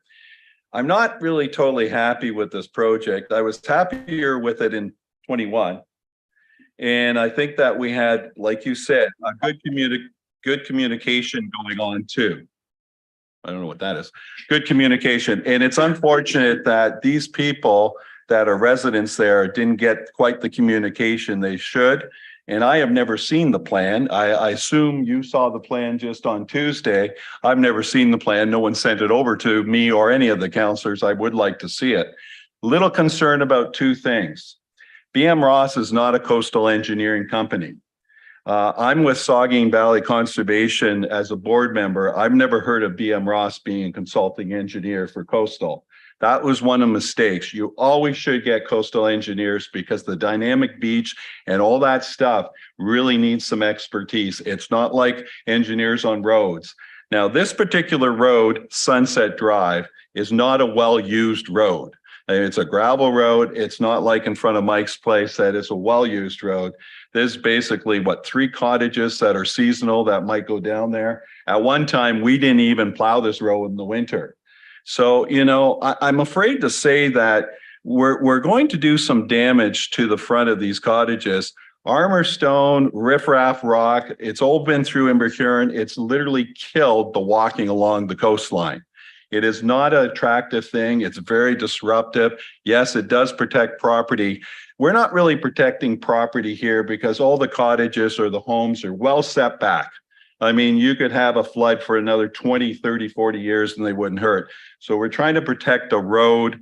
And I'm not really sure how much damage we have done to the road over the years. We probably got a grader to fix it up once in a while. So I'm not really for this project, but I also want to understand we have spent money. So if we decide as council to stop this tonight, what is our cost? Because there's engineering costs and everything else. So what would be the damage if we decide to not move forward with this? Adam? Thanks. Through you, Mayor Craig. So I will answer that, and then I want to make a note just around coastal engineering as well for everybody. So back in 2021, when we brought the project forward, the total cost related to engineering fees was in the range of 27,000. I do not know without having a chance to look it up, but I don't know what we have spent to date on that. I would guess probably in the range of maybe the $20,000, just based on design, consultation, and whatnot. So that if the project didn't proceed, there's certainly that cost that we've incurred. One thing that I did try to reach out to Lavis to find out is the impact of cancellation of a signed contract. We do have a good relationship with them. However, we do have a contract in place that says we are hiring them to do X work that would have a profit margin built within that. So that's something that I had hoped to have for council this evening, but wasn't able to get that from Lavis themselves in a firm understanding. The piece around coastal engineering, certainly agree that BM Ross doesn't have that service in-house. And so through that, we contracted a company called Shore Plan. So they are a qualified and reputable coastal engineer. And that process was a requirement for us to even obtain an approval and permit from Saugeen Valley Conservation Authority. So that occurred back in around March of 2022 that we submitted that information from the coastal engineer. Just to follow up, please, Mayor. I'd like a copy of that Shore Plan, please. I'd like a copy of the whole thing. I seem to be lacking in it. I know the area, but I don't know what the plans were. But, it's going to be a tough choice for council. There is going to be some costs if we decide to walk away from this. There's probably going to be a $50,000 cost. But I don't know how to satisfy the voice of the people. We ran into this a few times this year. We ran it into Birchwood. We ran into Mystic Cove. We're running it out to Tideman Development. We have to bring the public in early. This should have been presented to council in June. They should have had all summer to talk to us, and then we make a decision in September. You're forcing us to make a tough decision. That's basically, I just can't support it. I'm sorry about that. We're going to have to learn to communicate to the public. We are the representatives of the public. We are their voice. And maybe we're at fault too, being a councilors. I'm not sharing that with all the staff. We're at fault too, but we have to get in front of these things early. And we're gonna have to do it for the rest of the term and everything else because we're falling behind. And then we get into some real tough situations and my soapbox is going to lead me. So thank you very much. Director, Deputy Mayor, and then Councillor Hinchberger. Thanks through Mayor Craig. So on Monday, after we started getting some correspondence from residents throughout the weekend, I did prepare a summary for council that was emailed out Monday night. It's inclusive of the letters, the draft and the final letter to the residents, as well as the designs from inception to today. That was provided to the residents as well yesterday. One thing that I would like to point out in terms of communication is that communication works both ways. There is a resident that is involved in this project that claimed to us that the road encroached on their property, and we chased them for 4 months through email and telephone calls that were not returned, that delayed us for 4 months. After that, the contractor required several months to provide us pricing because they were pricing other jobs and had already bid on jobs that they were waiting on award decisions. So I recognize that communication can be improved, that we can do better on our front, but accountability goes a long ways from both fronts. Deputy Mayor, please. Thank you, Mayor, through you. I think in so much as Councillor Stewart saying this is a tough decision, I think that that part of it is correct. I'm sympathetic, certainly to the residents, because there clearly has been some issues with communication, undoubtedly. And if for nothing more, the process has to be transparent all the way through. So I certainly am sympathetic with regards to that. Regrettably, we perhaps don't have all of the figures that the director was hoping for today to see what the cost analysis would be if we don't carry through with an executed contract. I also note that this came before council in 2021 when it was given the go ahead. So I think I'm left with the question as to, I know Councillor Stewart, for instance, had stated that he was more comfortable with it then than he is now. But of course, I'm left with the question of, what has changed, so to speak, between now and 2021. So there are a lot of questions, and it's important for the public to know that as councillors, we do act on your behalf, certainly to represent you. It's unfortunate the situation that we find ourselves in.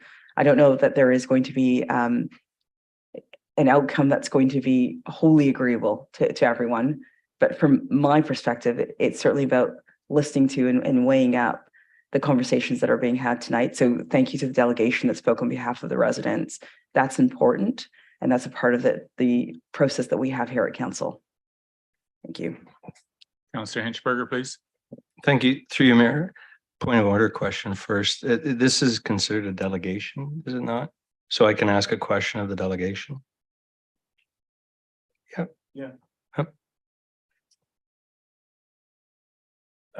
No, Why? the motion specified, and I don't think our procedure bylaw speaks particularly to it.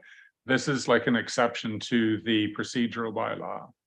So the nature of the delegation was to provide information to us. It wasn't, and once again, even with any delegation, it's not about answering questions. It can be to direct staff, it can be to receive, but there isn't the back and forth.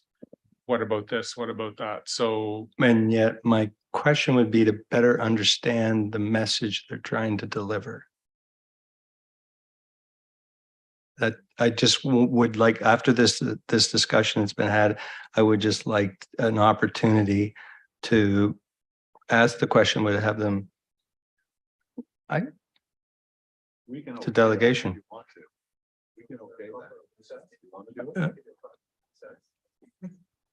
okay, in conversation with the clerk, she has advised that your request is appropriate within the procedure bylaw. So Councillor Hinchberger, you have Thank you. opportunity. So my question would be for Gordon as representative of the delegation.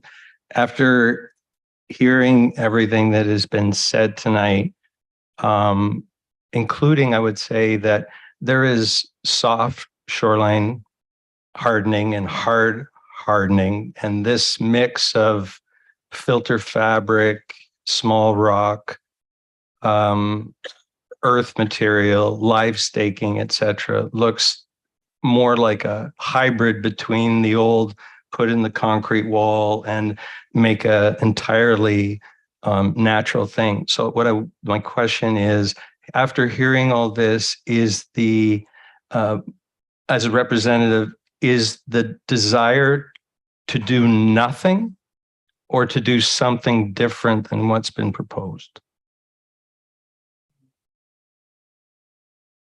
That's a tough one. There we go. matters. Got it. Thanks. Well, thanks for the question. The answer would be nothing.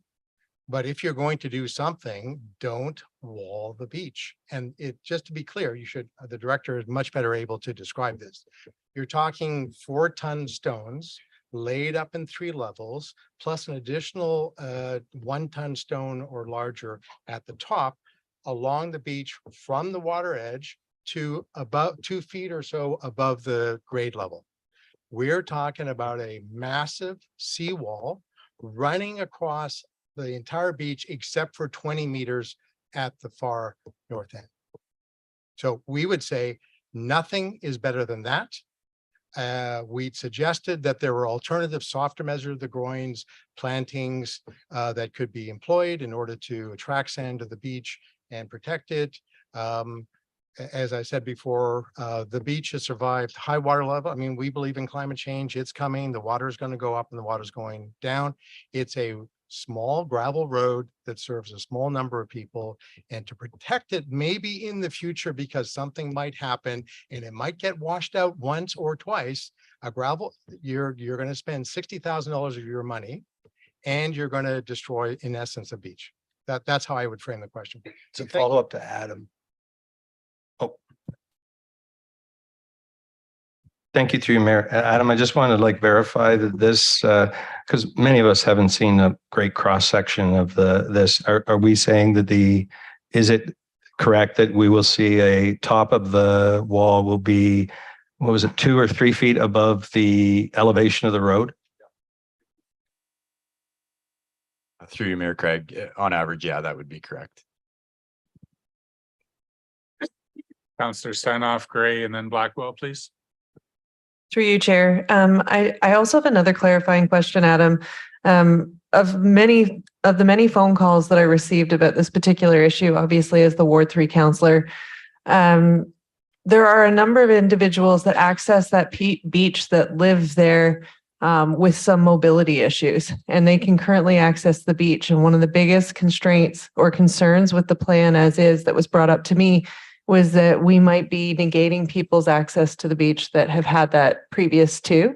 So I'd like to understand what the access points are with this particular deployment.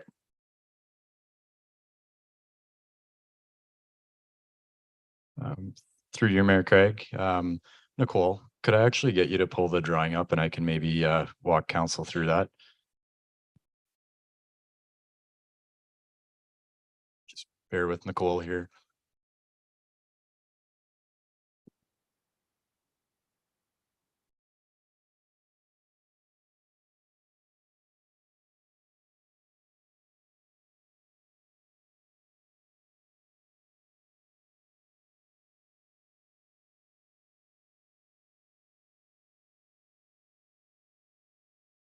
Okay, perfect. Thank you. Can I actually get you to, there's 2, yeah, there you go. So the drawing that she scrolled to that's on the television screen, I'm just going to maybe walk into the middle. Just excuse me, and I'll point it out on both screens. So this here area that I'm pointing to now, that is what I'll call kind of the, the boat area. So this area from my fingertip down to here, that is going to be still accessible beach. So yeah, again, in this area where the mouse is being moved. So that's that 20 meters or so that doesn't have any revetment work taking place. As we move from that point of where you can see the cobble on the drawing down towards concession 12, That will fully be armor stone.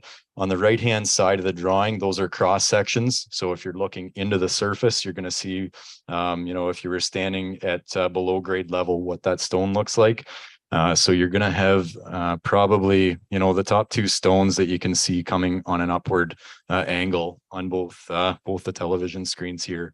That is what you're going to see from the beach side of things. During times when the water level is lower, there will be sand in front of that shoreline aspect. There is stonework that's going to be below grade, so below the sand area. But Mother Nature is going to, dictate and determine really how much is available. There are 4 points on the drawings that I mentioned that will have, armor stone placed. So no different than if you were landscaping an area. So it'll be tiered so you can step down.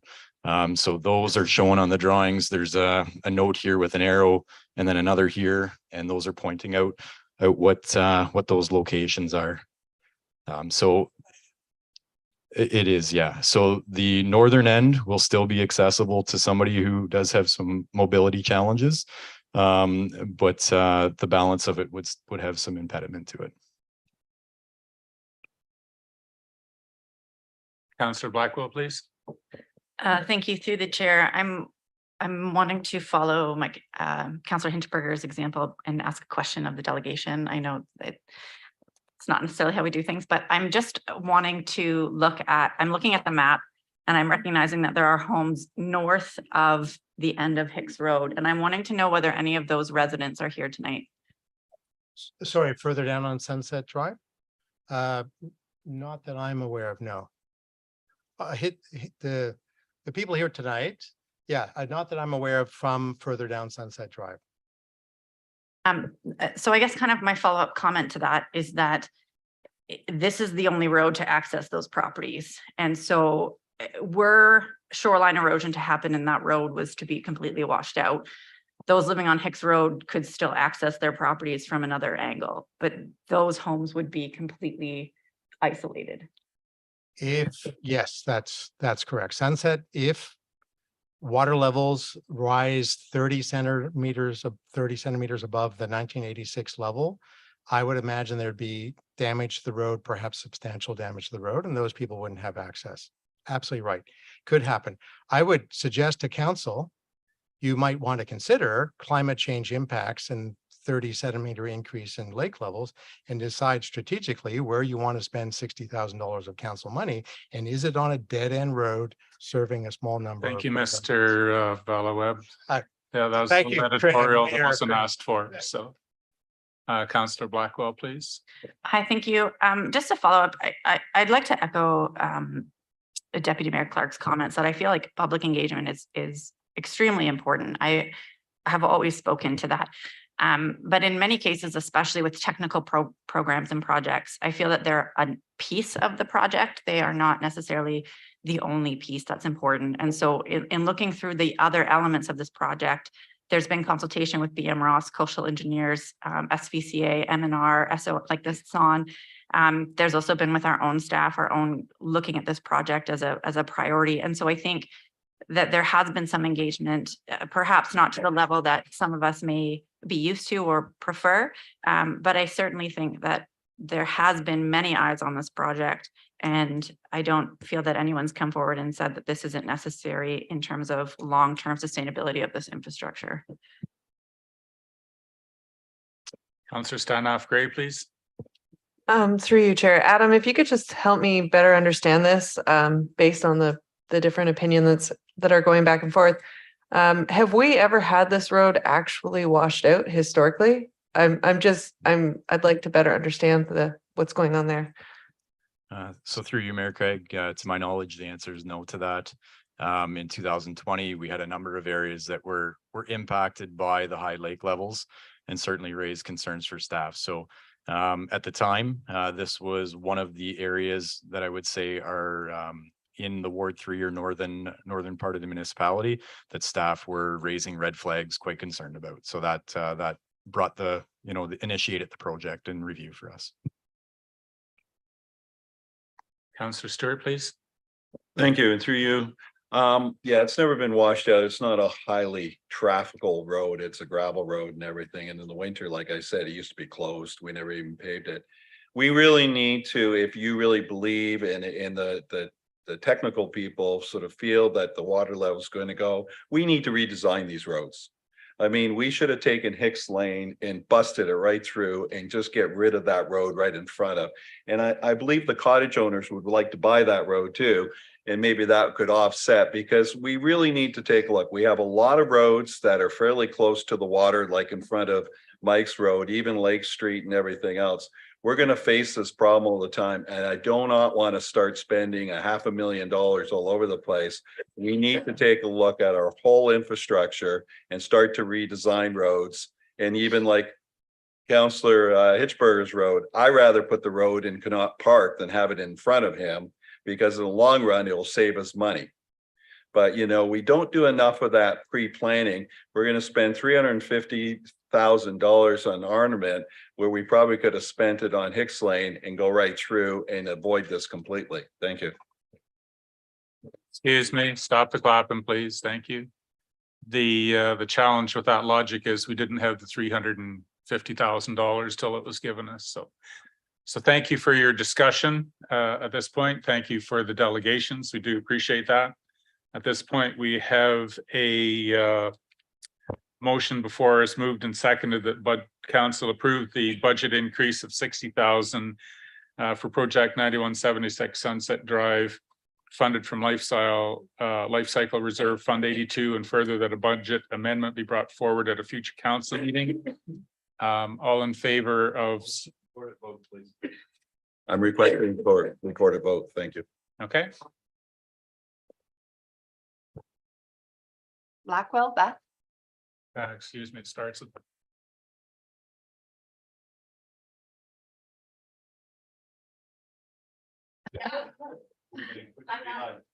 That's right. Bill says no. Blackwell? Yes. Kennedy? Yes. Steinhoff Gray? No. Kavanaugh? Yes. Clark? No. Hinchberger? No. And Yes. Defeated. and that's a tie, so it's defeated. So the motion is defeated. Once again, thank you for your delegation. That is democracy in action. Very good. We will break for a 5-minute recess at this point.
Hey, council, let's get back at her.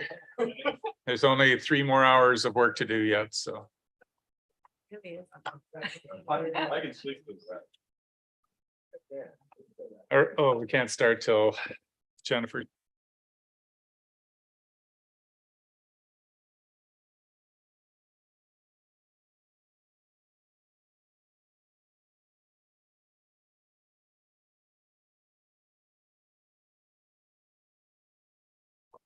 Excuse me, we're live, council, so we just need to be careful how we, what we say. I'm concerned about my public counsel. All right, so the next business item here is the Bradstone development. I'll read the motion. Then seek a mover and seconder that the council of the municipality of Kincardine pass a bylaw to enter into a development agreement with Bradstone Developments, Inc., and that the mayor and clerk be authorized to execute any documents and agreements on behalf of the municipality. Move and second by Councilors Kavanaugh and Hinchberger. Manager of CBOs and developments. Thank you, through you, Mayor.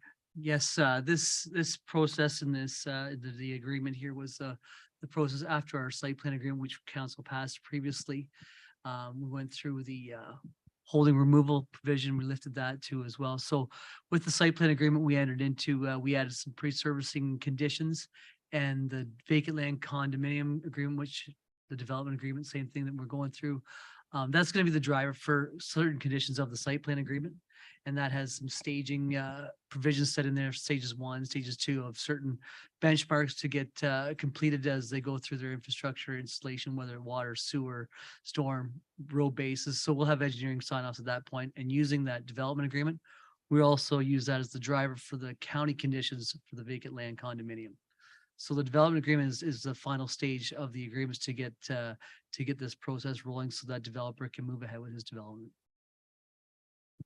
So this is just the next logical step in the progression of agreements that the municipality needs to sign. And through you, Mayor, this one here, which is the final stages, is to have the agreement signed, at which we'll have Mr. Freeman's working diligently on securing his final letter of credit with those securities, at which time then we'll register the agreement for formal implementation.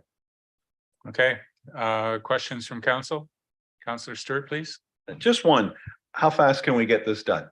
And is there anything that's prohibiting us? I know there's things, but you know, is this a 6 month? Is there, if we added an extra person, we could do it in 3? I mean, we've already approved this, so just want to know how fast we get shovel in the ground, please. Yes, thank you. And through you, through the Mayor. With this one here, it did change direction from a site plan, and then the developer changed and went to a vacant land condominium application, which that pushed that to a county application to complete that process. So we've layered a few agreements with our own internal site plan agreement, then the vacant land condominium agreement, which essentially is development agreement. So that's, now we went through that phase and completed that. It's a matter of finalizing, registering the agreement, and then having the developer himself secure contracts. I'm not familiar or not aware of where we're at with that at this time. Possibly Adam see him has his hand up. So Through you, Mayor Craig, in discussion with the developer's engineer earlier today, actually, they've indicated that they are working on securing that contractor with the intent to be able to start site works here this fall. Further questions? Could you just come back and hang out at the table? You're the seconder of this motion, so. I am the second. Yes. Just didn't want to disturb the Yep. proceedings. I do have a question. Councillor Hinchberger. Thank you, through your Mayor. I've had some dialogue with members of the public about fees for in lieu of parkland. And it includes that little thing in the corner there, which would be the proposed pathway to Gingrich Street, which would allow residents to get over to Groselle Park, which has been so nicely redone. Thank you, Councillor Stewart. I just want to know that in the development agreement, it talks about like scheduling of the various stages of the work. Where could we expect to see where the completion of that pathway over there would be required? and through you, Mayor, the completion of the trail path, I think it's extension to Gringras, is that correct? Gingras. That'll be one of the later stages. We're going to be doing the primary infrastructure before the season changes, especially. I don't know if Mr. Freeman is able to get to asphalt. I doubt it. It's questionable because the plants start closing here around probably October, November. So I would expect that's going to be a later on. We do have built into our site plan agreement 2-year staging timeframes. I know getting familiar with council here that we expect development to move forward. So we've tried to make a conscious effort to ensure that we do put timeline benchmarks within the agreements to ensure development does proceed. So that's about the best I can say right now is we do have a 2-year on the infrastructure, but not specifically the trail. Thank you, Dwayne. It wasn't really necessarily important to me when it gets done, that keep track that it will get done. Because it shows on a lot of drawings, I think, as proposed, which makes me a little, yeah. So our motion is that we pass a bylaw to enter into a development agreement with Bradstone Developments. All in favor of the motion? Anyone opposed? That's carried. Ray Street Carn request for review to Ontario Land Tribunal Development Services. Councillor Stanoff Gray. I believe for this particular item, I should probably declare pecuniary interest, just precautionary, as I was the appellant that represented all of the neighbors. Yeah, I think.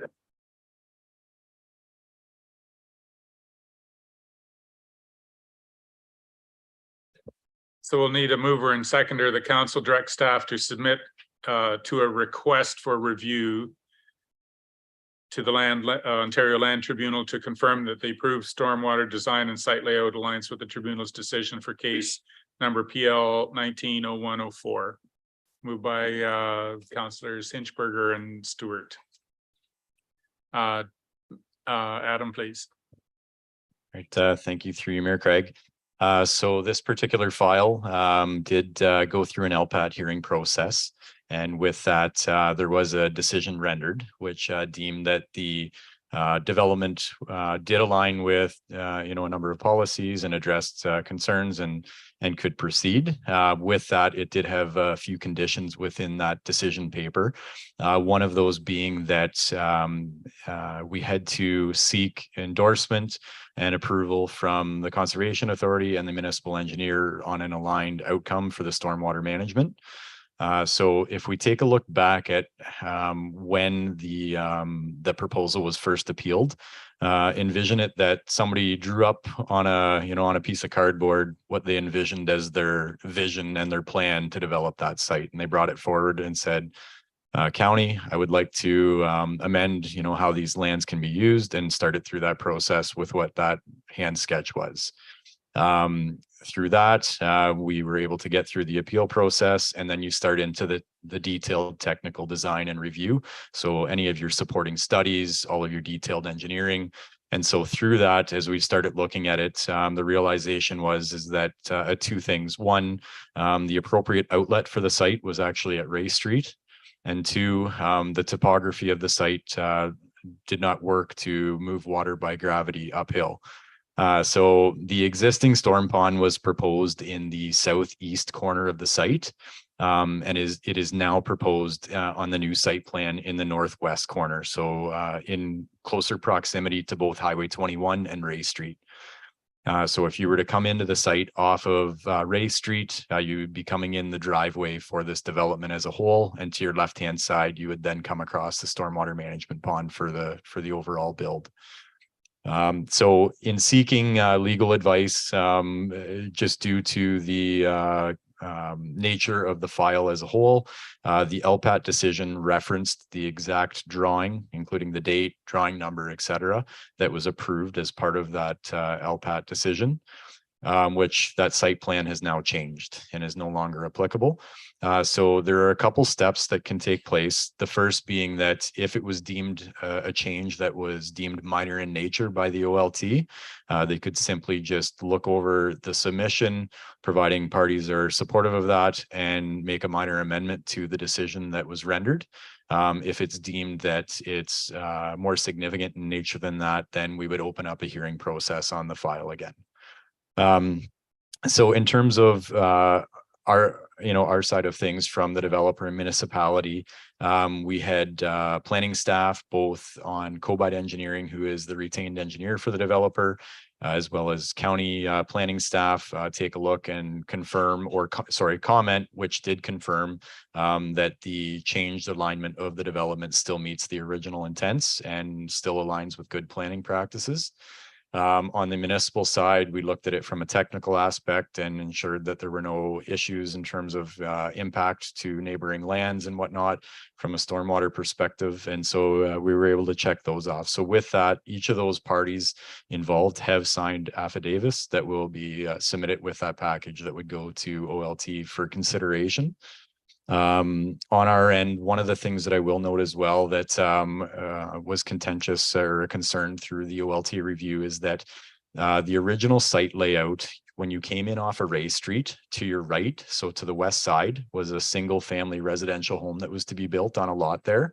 The driveway has now moved westerly to where that residential lot would be.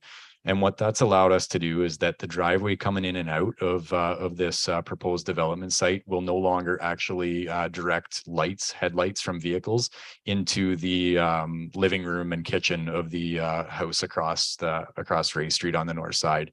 It now directs that lighting straight into their driveway and into their garage door. So that is, I wanted to point that out as, something that is a betterment in terms of the layout of the site too. The other component of this was consultation with the appellant. With Councillor Steinhoff Gray, I did meet with her and shared, the pertinent details that I have shared with you this evening, as well as the revised plans and, anything in nature in terms of the steps that legal has provided us. So she has had a chance to consult with the neighborhood group. But my understanding is that they're not necessarily in support of what the change is. Why that support isn't there, I can't speak to, but I do know that they're not fully in favor and didn't sign off on an affidavit or anything like that. So that's a quick overview on a very convoluted development file that continues to just have more convolution. So the nature of the question here is like we're just asking municipal staff to submit a request for a review. Like that's you've done the legwork. All we're doing is directing staff to say, okay, you've done it all. Let's send it in. Any questions for staff? All in favor of the motion? Anyone opposed? That's carried. Ms. Guy, could you get? Oh, there she is again. Okay.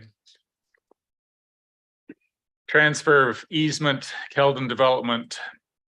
Oh my gosh. The property is identified as lot 1 PL 664 here in Terrace, Municipality of Kincardine, being part of PIN 333040061 and Plan 10 Part Lot 1, Queen Street, Municipality of Kincardine, being Part 1 of PIN 33304. 123 and Part 2 of PIN 333040061 be registered as easements by the Municipality of Kincardine for municipal servicing purposes, and further council authorize mayor and clerk to execute all required documentation on behalf of the municipality. Moved and seconded by councillors Blackwell and Steinhoff Gray. Adam, please. Thank you, Mayor Craig. Real quick on this. So the Keldon Development had a proposal to outlet their sanitary to West Street. We're unable to secure an agreement with the golf course for that. We looked at a secondary option of an outlet to Queen Street. There is a capacity constraint present on that first section of Queen Street as it approaches Kingsway. So the next option was to look at the ability to get easements across over to Huron Terrace. Both adjacent property owners being private are in support of this. And that would put an easement in the municipality's name with the sanitary sewer buried below that easement for future maintenance and access purposes. Doing this would allow us then hopefully if everything else gets checked off to bring an FYI site plan agreement forward at the October meeting to allow the developer to proceed with work there on that site. Any questions from council? Councillor Stewart, please. Thank you. Through you, Mayor. It's a little bit off, but I was worried about the restriction in Queen Street. Do we have plans? Because you know that we're going to develop something across the women shelter and there could be some opportunity behind the hospital. So I haven't looked at the master plan, but I guess it's been identified because it sounds like Queen Street's going to be another project we need to do. So through you, Mayor Craig, yes, so within the 2018 version of the master plan, the block of Kingsway from Huron Terrace to Queen was identified. And then in the most recent update, it does include the section on Queen Street as well that has some constraint that needs addressed. Further questions? Anyone in favor of this motion? Anyone opposed? That's carried. Petition for drainage works, lot 19 and 20, concession 8, Bruce Township. The council accept the petition for drainage works by owners for lands at concession 8, lot 19 and 20, former township of Bruce, filed under section 4(1) of the Drainage Act 1990 for a new municipal drain, and further council direct staff to proceed with the required notices under section 5 of the Drainage Act, and further council appoint RJ Burnside and Associates Limited to prepare a report for the construction of a new municipal drain based on the petitions received from the owners. I need a mover and seconder. Councillor Stewart and Hinchberger.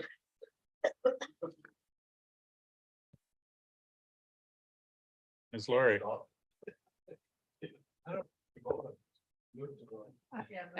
Anything you want to know? All in favor? Carried. Governance review update and committee policies, legislative services. The committee approved by bylaw the recruitment and appointment of advisory committees of council and local boards policy, the advisory committees of council and local boards administration policy, and further that council approved the committee terms of reference template. Mover and seconded by councillors Deputy Mayor Clark and Kavanaugh.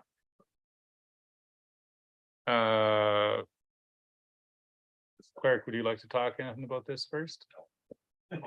Questions, please? Any? All in favor? Carried. Proposed ad hoc peer safety committee. The council approved the establishment of an ad hoc committee for the purposes of seeking recommendations for peer safety at the Kincardine waterfront. Need a mover and seconder, please. Councillors Kavanaugh and Steinoff Gray. Questions, comments? Councillor Blackwell. Thank you. Through you, I had a question that I'm hoping that the director may be able to answer for me, which is the title of this committee is Peer Safety Ad Hoc, but will it be including the no swimming sections on either side of the beach as part of that adjacent pier overall area? Thank you. And through you, yeah, the no swimming areas are 100 meters around the existing piers. And certainly that can be part of the process because it is part of the piers. It makes up the piers and the usage around it. So certainly that can be part of it as well. Councillor Kavanaugh. Through the chair, just a follow up by extension, would you suggest that that would also include the Station and McPherson beaches as well, because they are attached to the piers as sort of as part of that area?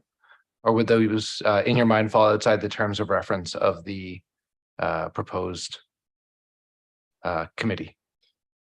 Thank you for the question. And through you, certainly our waterfront encompasses many, many kilometers, and Station Beach is only one of those. We look at Inver Huron as well. And I think for the purposes of this process, we focus on the piers itself. We're working very closely with Smart Beach, and they are in their second year of a 3-year program.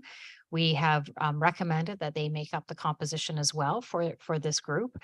And so making sure that we align with our processes with the pier and what they're doing, I think makes good sense. And their input will be valuable when we bring our overall recommendations forward. Councillor Stewart and Blackwell, please. Thank you. I'll be very quick. I hear the coroner is going to do a report on us. Is that true? I heard that there's been enough incidents that the coroner department's going to do a full report. So that'll be interesting because they usually bring their own recommendations. So I don't have proof of that, but that's what I've heard. Is that true? Through you, I don't have a response for that. I don't know. I haven't been told. If I may, there was an email circulated that spoke to the investigation that the coroner would do, which is a normal process of every accidental death like that.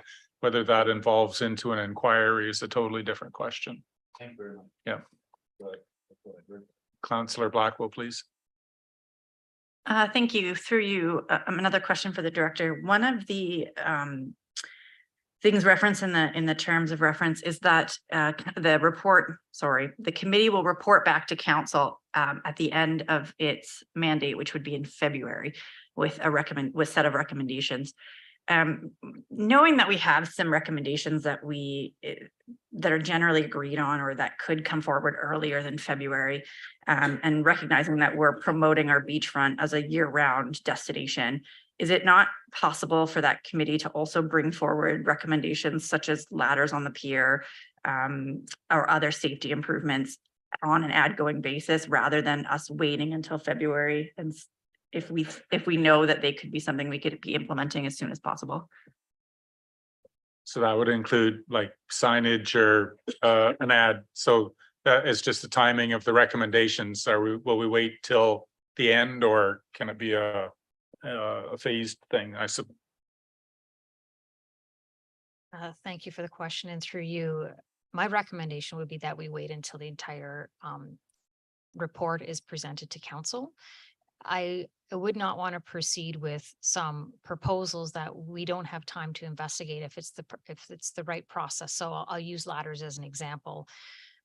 As a committee, as an ad hoc committee, I think it's prudent for us to do the research to determine, well, what is the right type of ladders we should be installing? What's going to be stand up to the elements? Certainly we don't want to put something in that we know that come April has been the winds and the ice have torn it off. So it's kind of a premature question for me to answer at this time until we are together as a group, until we can do that research together. As I said, there are a number of subject experts that we are bringing to this group, as well as general members of the public as well. And I think together it makes sense for us to review that as a whole, and putting some of those recommendations before we come up to with all of them may be detrimental. I could be speaking out of turn, but I think it's important that we wait for the overall product and the report to come back to council. Follow up, please. Yes, I think I'll touch on ladders specifically because I've walked the piers, I've looked at the ladders. For many years I lived right on the beach, and I jumped off those, and used those ladders all the time. In speaking with some of our people who have participated or assisted in rescues, the ladders are insufficient for anyone right now, including our own first responders. And so I think the idea that we would have to wait until February, when we could therefore potentially be knowingly sending people to rescue when they can't get out of the water. I'm struggling with that a little bit, but I think that I would really like to see it at least included within the terms of reference, that if a solution is found or something is recommended, that it could come to council before February, rather than having to wait while potentially more and more people are accessing the beach for surfing or other reasons.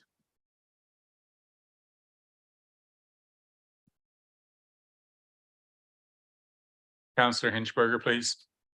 Thank you, through your mayor. These are obviously like terrible situations that need to stop happening. I'm looking at the objectives in here and hearing a lot of discussion. This is a bit of a cautionary tale for a group that's looking after this.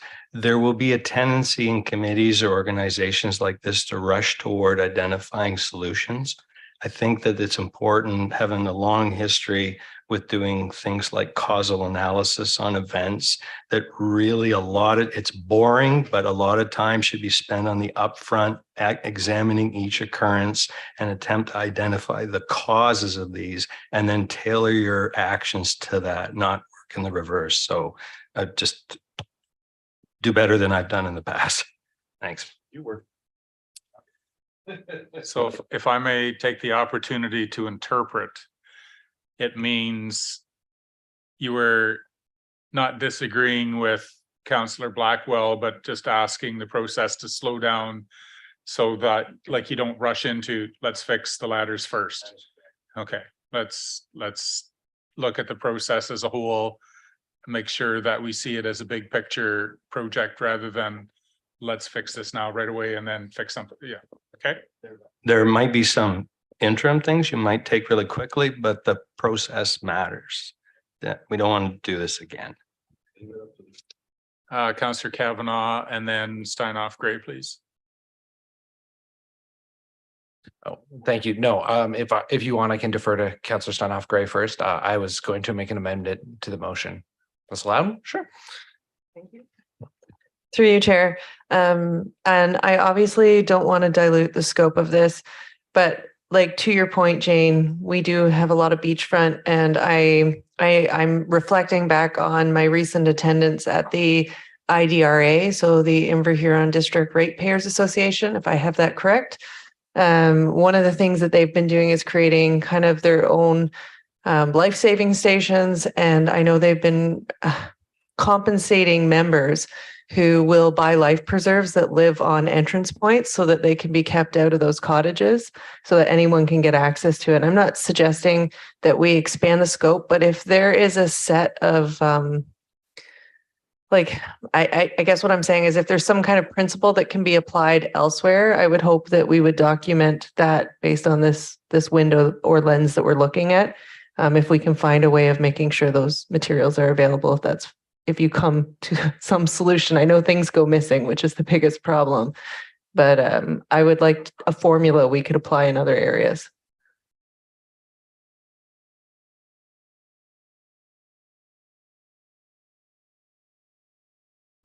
Someone's been talking too much tonight. Thank you for the question, and through you. I welcome that question because it's certainly one that we as staff have been looking at.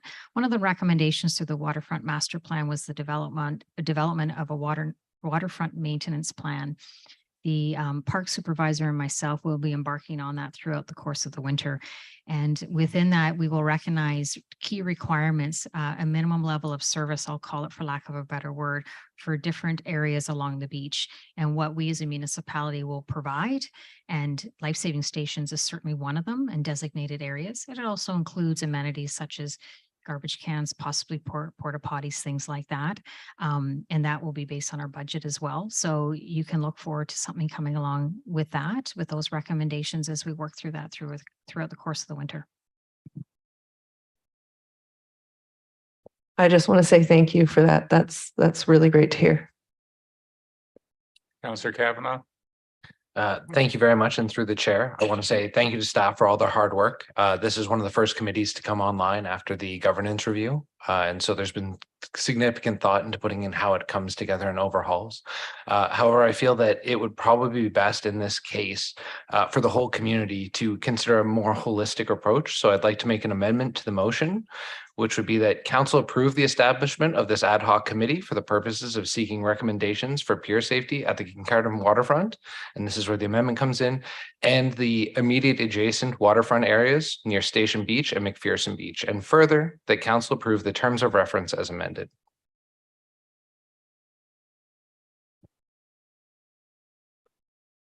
Is there a seconder for that amendment?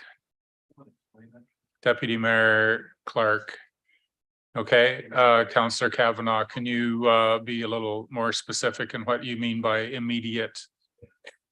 In acknowledging that we've considered a waterfront master plan along the whole stretch of the town of Kincardines waterfront. I'm not looking at something that big. I'm talking about the RIP areas immediately around. I'm talking about the areas that are used for surfing and designated and up until the edge of where people are starting to swim, because I wouldn't want a committee with all this expertise to come together and provide all this information and then be told, sorry, that's outside your scope or terms of reference. I'd rather be over generous and let them come up with the whole holistic solution and then bring that back.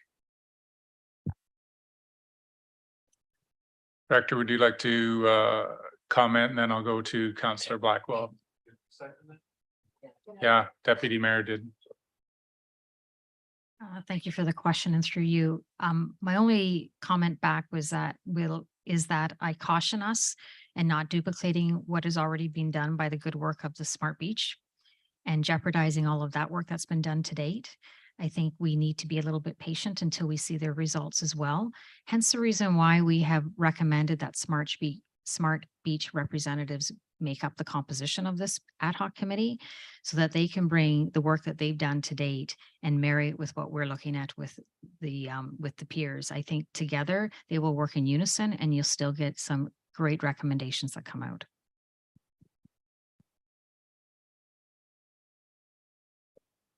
Councillor Blackwell, please. Thank you. Through you, I had initially had a draft amendment that was quite similar, but in talking further with the director, the area that I was identifying as the beach adjacent to the piers is identified already on our maps as the no swimming area, and it's considered to be within the realm of the current terms of reference. So I think looking beyond that does start to potentially lead to scope creep. I think we know, to Councillor Sinchberger's points earlier about taking a holistic look at it.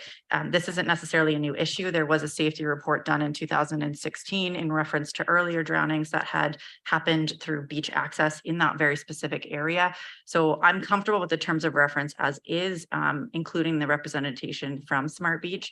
I don't think that if we expand the terms of reference too far, we will end up with an inability to actually make the adjustments and the improvements we need in the area where we have and know people are at risk.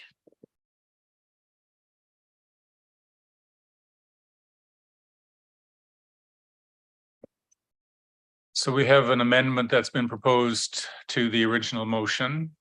And the amendment, can you just reread what that amendment said, please, Councillor Kavanagh?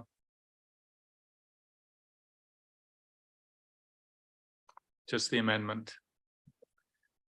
The council approved the establishment of the ad hoc committee for the purposes of seeking recommendations for pier safety at the Kincardine waterfront and the immediately adjacent waterfront areas of Station Beach and McPherson Beach, and further that council approved the terms of reference as amended. So the intent is just to expand it a little farther north and south, including Station and McPherson Beach. All in favor of the amendment? Anyone opposed? Defeated. So we're back to the original motion that council approve establishment of the committee seeking recommendations for pier safety at the Kincardine waterfront as presented in the staff report. All in favor of that motion? Anyone opposed? That's carried. Physician Recruitment Expo opportunity.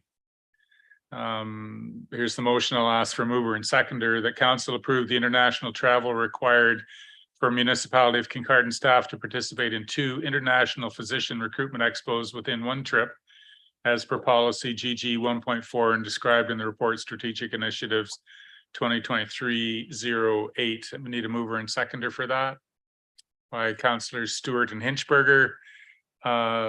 Manager, would you like to speak to this, please? Sure. Through you, Mayor Craig.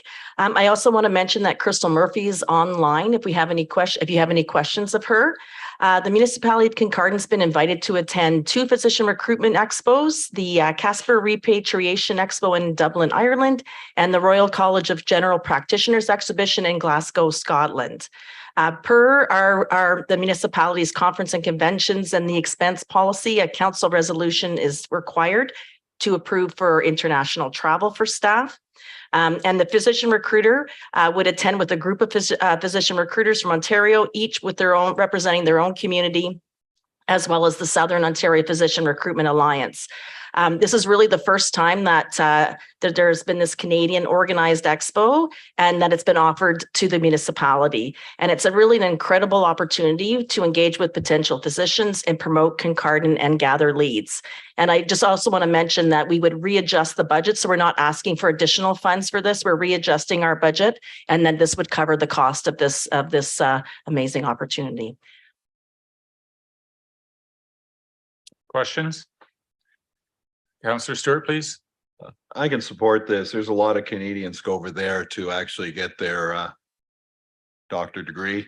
And the only thing I question is that you gotta, where is, oh, Dwayne. Dwayne's over there. That's your nameplate, Dwayne. Anyways, The only thing I'm going to question is that you're getting somebody over there very quick, right into it. Like, feel free to give them an extra day because that's not a fun trip. You got a little jet lag here and everything else, but I can support this 100% and best of luck. The faster we can get doctors over here, the better off the community will be. So thank you. Further discussion? All in favor? Anyone opposed? That's carried.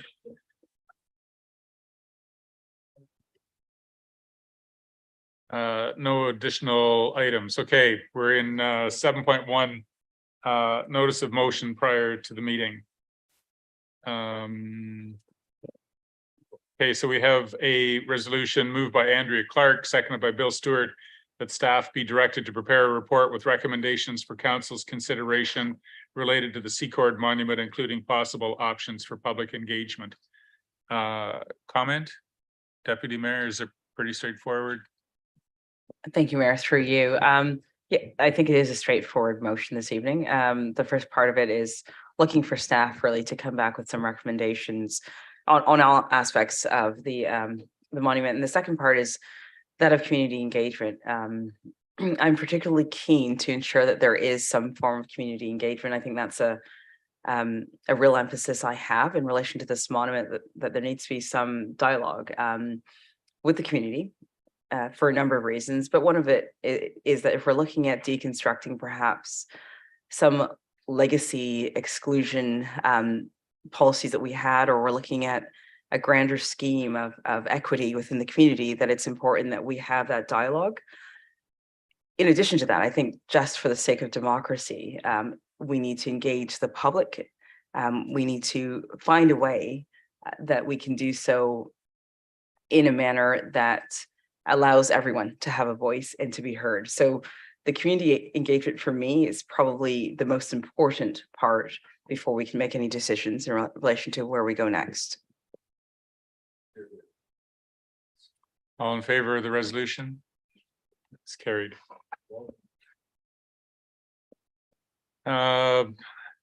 Remuneration for council and others update. There's a number of whereases in this motion. You can read them at your leisure. It's moved by Beth Blackwell, second by Rory Kavanaugh. Be it resolved that policy GG 1.9 remuneration for council and others be amended to require that actual annual increases to salary and per diem rates be consistent with the annual increase approved for organizational staff through the annual budget cycle process. And further, that other updates and amendments be made as needed to align policy GG 1.9 with the newly adopted procedure bylaw.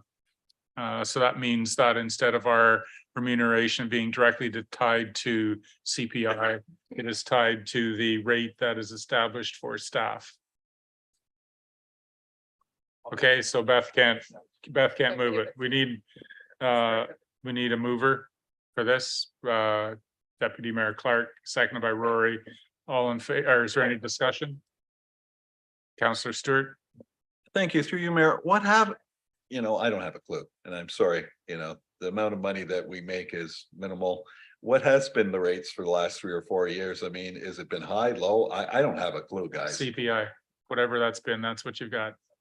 7%. I know it was 7% last year, but that wasn't the year before.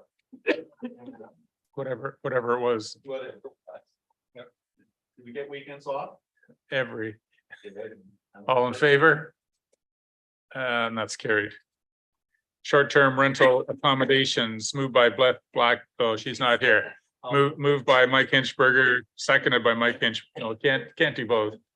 Moved by Rory Kavanaugh, seconded by Mike Hinchberger. Lots of whereases. Yeah.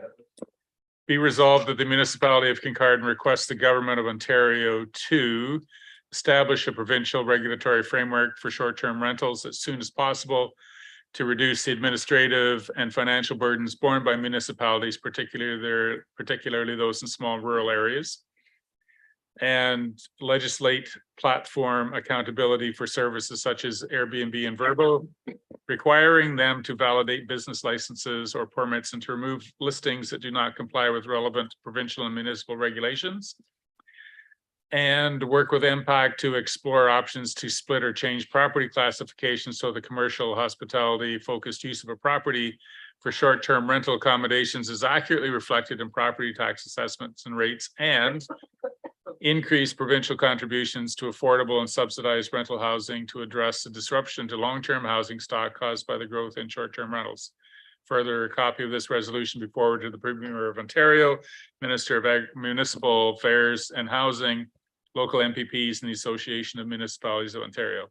Any discussion? Councillor Steinhoff Gray. Through you, Chair. Actually, it was a question for our CAO. This is definitely something I can support, but I'm curious how that fits into the framework. I know when we went to the OSUM conference, there's a number of municipalities that have actually already started their own framework around this. So I'm just curious how that works based on those models, which seem very similar in application that the other municipalities have gone through. I know Tiny's had its adventures. But I'm just curious how that fits into this piece. Thank you. Thank you. Through you, Mayor. This is just a request for the province to consider doing something. So if they were to put legislation in place, not dissimilar to how many municipalities had smoking bylaws prior to the provincial government putting specific bans related to smoking in place, it would just supersede whatever was happening at a local level if it was something that contradicted one another. So this is go ahead, Councillor Blackwell. I'm very sorry to have missed the prior motions. The reason I drafted this in the way that I did was I think realistically looking at all across the province, this is an issue. It's not specifically any jurisdiction. And so the burden that it's putting on rural areas and small towns to try and address this is really significant. Certainly, I think that the province should be taking a bigger role. If they don't, I'm certainly prepared to look at potential options for us to regulate it using the examples of many other municipalities have created their own systems and learning from some of their examples in terms of using administrative fees or charges as opposed to using a legal process. So I think that this is, for my perspective, the first step on a potentially very long ladder. And I think that we need to ask the province and to share with other municipalities, which isn't in the motion. I'm wondering if I can maybe make a small amendment to include that, that it be circulated to other municipalities as well. It already is in the AMO through the Association of Municipalities. It's already done. All right, so this is, just as Councillor Blackwell has stated, this is the first step advocating to the provincial government. There have been very broad conversations about the inclusion of funding in 2024 budget. This is not, a municipal accommodation tax is not something that you just put in next week. It is a long, significant process, even though others have done it. So there might be, we will have the conversation about whether there's money set aside for the preparation of the framework for our municipality. Like we're quite a ways out from implementing it, but it's a conversation that needs to be had. Councillor Blackwell, please. Thank you. Sorry, just to follow up, I also want to make a distinction there that there's a difference between short-term rental policies or registries and licenses and a municipal accommodation tax. They can be kind of parallel programs, but they are separate. And I think one of the challenges of looking exclusively at a municipal accommodation tax at this point is we haven't identified or required short-term rentals to register in any way. And so there would be no way to apply that tax to existing short-term rentals. So I think, again, like before we even look at a municipal accommodation tax, we would need to look at whether we're going to regulate or not regulate short-term rentals on our own if the province doesn't step up on it. You've heard the motion. All in favor? That's carried. Notice of motion. Wastewater master plan update. The council adopt the final report. So this will be addressed at, will this be addressed at another meeting for tonight? Okay, that we need a mover and seconder. The council adopt the final report entitled 2022 Water and Wastewater Servicing Master Plan Update prepared by BM Ross and Associated dated June 9, 2023. per report environmental services 2023-25, moved by Councillors Stewart and Hinchberger. Any questions? All in favor? It's carried. Consideration of bylaws. So as per our new procedural bylaw, we need a mover and seconder, and we go through, we read the list of bylaws that we will be passing this evening. The exceptions are if you desire to pull one out for further discussion or something. We've had robust discussion, but there might be something that comes to mind. So we need a mover and seconder that the following bylaws, Deputy Mayor Clark and Councillor Hinchberger, are hereby read first, second, third time, finally passed this 13th of September 2023. Amendment to zoning bylaw, Municipality of Kincardine Wilkin bylaw, award Durham Street lift bylaw, award OPS RFT contract bylaw, award OPS RFT contract bylaw 152, Bradstone Development bylaw 153, recruitment and appointment of advisory committees of council administration policy. All in favor? Any opposed? Yeah, Yes, Councillor I Stewart. agreed with some of them, but I don't agree with the one of them. So how do I do this sort of type of thing during this? So time? this is like sort of like the consent agenda. Okay. You go through them and say, I would like to pull that out, and you can ask for a separate vote on any one of these bylaws, at which point you can express your objection. No, it's okay tonight. But you understand the process, though. It's okay. So here we are at the consent agenda. Once again, council may request one or more of these items to be removed from the consent agenda for separate discussion or action. Okay. Councillor Steinhoff-Gray, please. Thank you. Through you, Chair. If possible, I would like to pull from the consent the Emily Jones unsafe walking routes for our students concerned. Charlie, thank you.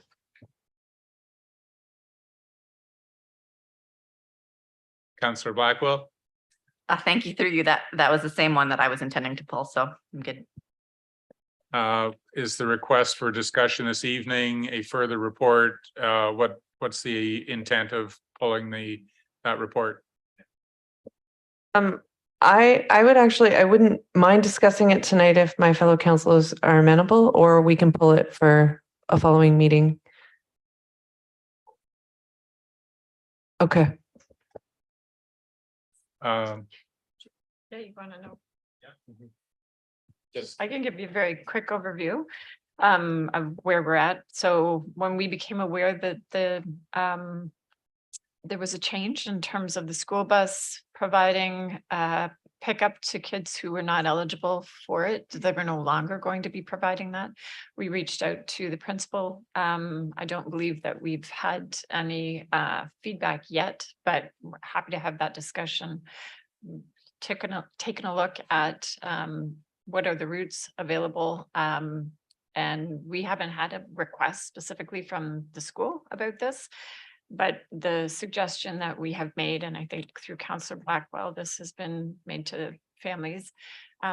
There's a good opportunity for walking school bus, so people to connect with one another in terms of having a location to pick up spot where you have a responsible person who can then take kids to school from that location. So really the issue is that these school bus consortium or the school bus provider and the school board have determined that certain kids are no longer eligible for the bus, and so they are required to walk. We're happy to work with them on longer term solutions, but nothing that we could do is very quick.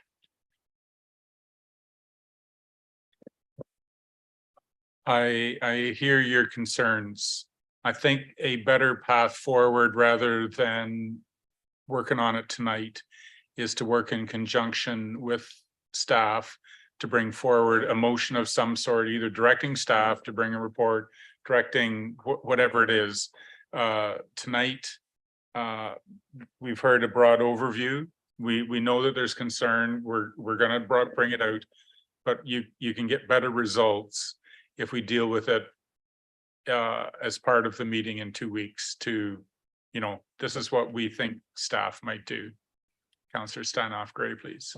I'm happy to support that. I think this needs attention. I don't want to rush it through and at the end of a meeting. So I'm happy with that response and the other suggestions. The only thing I would say is maybe we look at this a little more holistically with the changes to buses and the changes to our communities and where we're having more foot traffic, but not sidewalks, because that was something that was specifically referenced, was the lack of safe public walkway for children going to and from the school points. So as we do approve these different development projects, where are we having more residents than we have had before historically? And do we need to improve those walkways? And I understand that's not an overnight thing. So just in that context, if we could review it more holistically, I'd appreciate it when we bring it back. Thank you.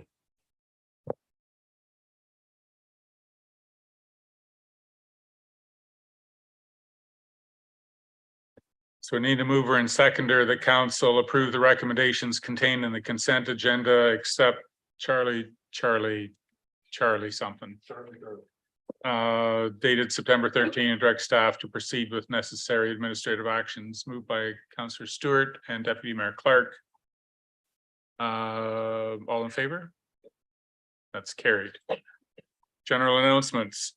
Deputy Mayor. Sorry, thank you, Mayor, through you. The Afro-Caribbean Cultural and Award Show is going to be held October 21st. You can now register for a seat through the municipality website. So look forward to seeing you all there. You got a letter of support. Could you comment about that too? If you remember the names? No, seriously, that's a great achievement.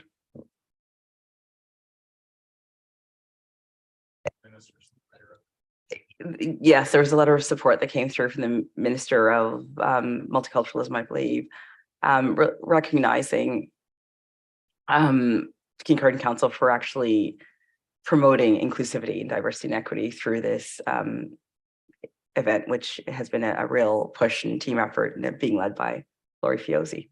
Thank you. Rory? Thank you very much. Through the chair, I would like to remind everyone that the annual Tiverton Firefighters Association has having their annual breakfast this Saturday. I love breakfast. That's September 16th from 7 a.m. to 11 a.m. at the Whitney Crawford Community Center, and it's by donation. So I hope to see everyone there. Councillor Stanoff Gray. Keeping on with the Ward 3 Tiverton theme, just a reminder and a shout out to everyone that the Tiverton Fall Fair is happening October 6th, 7th, and 8th. There will be a dance. Our theme is Home for the Harvest. And just other important things. There is a midway I think the kids could really enjoy. And I'm hoping Councillor Hinchberger will be helping run the horse show again with me this year. Thank you. Councillor Blackwell, please. Thank you. Through you, I'd like to say how much I enjoyed attending the welcoming night last night. It was last night, right? It feels like it might have been a week ago by this point. It's been a long meeting. But I was able to attend with my 4-year-old who had a wonderful time connecting with some other folks. I think it's just such an important thing that we really make it a point to say that everyone can make their home in Kincardine and that we are welcome in the municipality as a whole, and that we are a welcoming community. Councillor Stewart. Everyone stole our thunder, but that's fine. During the Tiverton Fall Fair, the Lions will be having their breakfast on Saturday from 8 to 10. So there'll be another breakfast for Rory. And just wanted to give an update. So far, the Lions and the community has basically donated about $275,000 towards a splash pad. So we're getting close to our goals. So we'll see how it is. We're expecting a grant. We don't know if we're going to get the grant, but we could be putting a shovel in the ground next year if everything goes well. So thank you very much to the community of Kincardine. Just a question for you, Councillor. At the Grey Bruce Public Health Board meeting today, there was a big shout out to the Lions organization for their assistance in vision screening. Does the Tiverton Lions take part in that effort, that cooperation between yourselves and Grey Bruce Public Health? Absolutely, we do. And we've been doing it for a lot of years. We took over because at one time the government used to do it, but we actually do it ourselves in Tiverton. We have volunteers to go around to the schools. And it's an ongoing program that we've been supporting for probably about 20 or 30 years now. Councillor Hinchberger? Through you, Mayor, I think my colleagues have covered just about everything worth noting. Thanks. So your assessment is not entirely correct, but that's okay.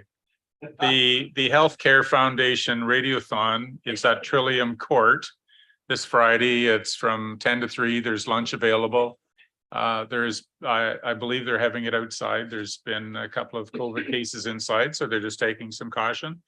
It is in support of some of the capital expenses within the hospital nowadays. The Terry Fox Run is on Sunday, Davidson Center. Registration is at 9 o'clock for anyone who would like to take part in that. And upcoming are the CNSC, Canadian Nuclear Safety Commission hearings, the Marriott Hotel in Kincardine. And the municipality is making a presentation there. Staff has developed a well thought out presentation about the relationship that Bruce Power and we have, focusing specifically on safety, healthcare, things like that. So, Councillor, yes. You tweaked me. Before our next meeting, there's a 7-kilometer walk run on trails on the 23rd. I'm pretty sure it is. I ran last year, but a year of council will mean my wife and I will be walking this year. But thanks.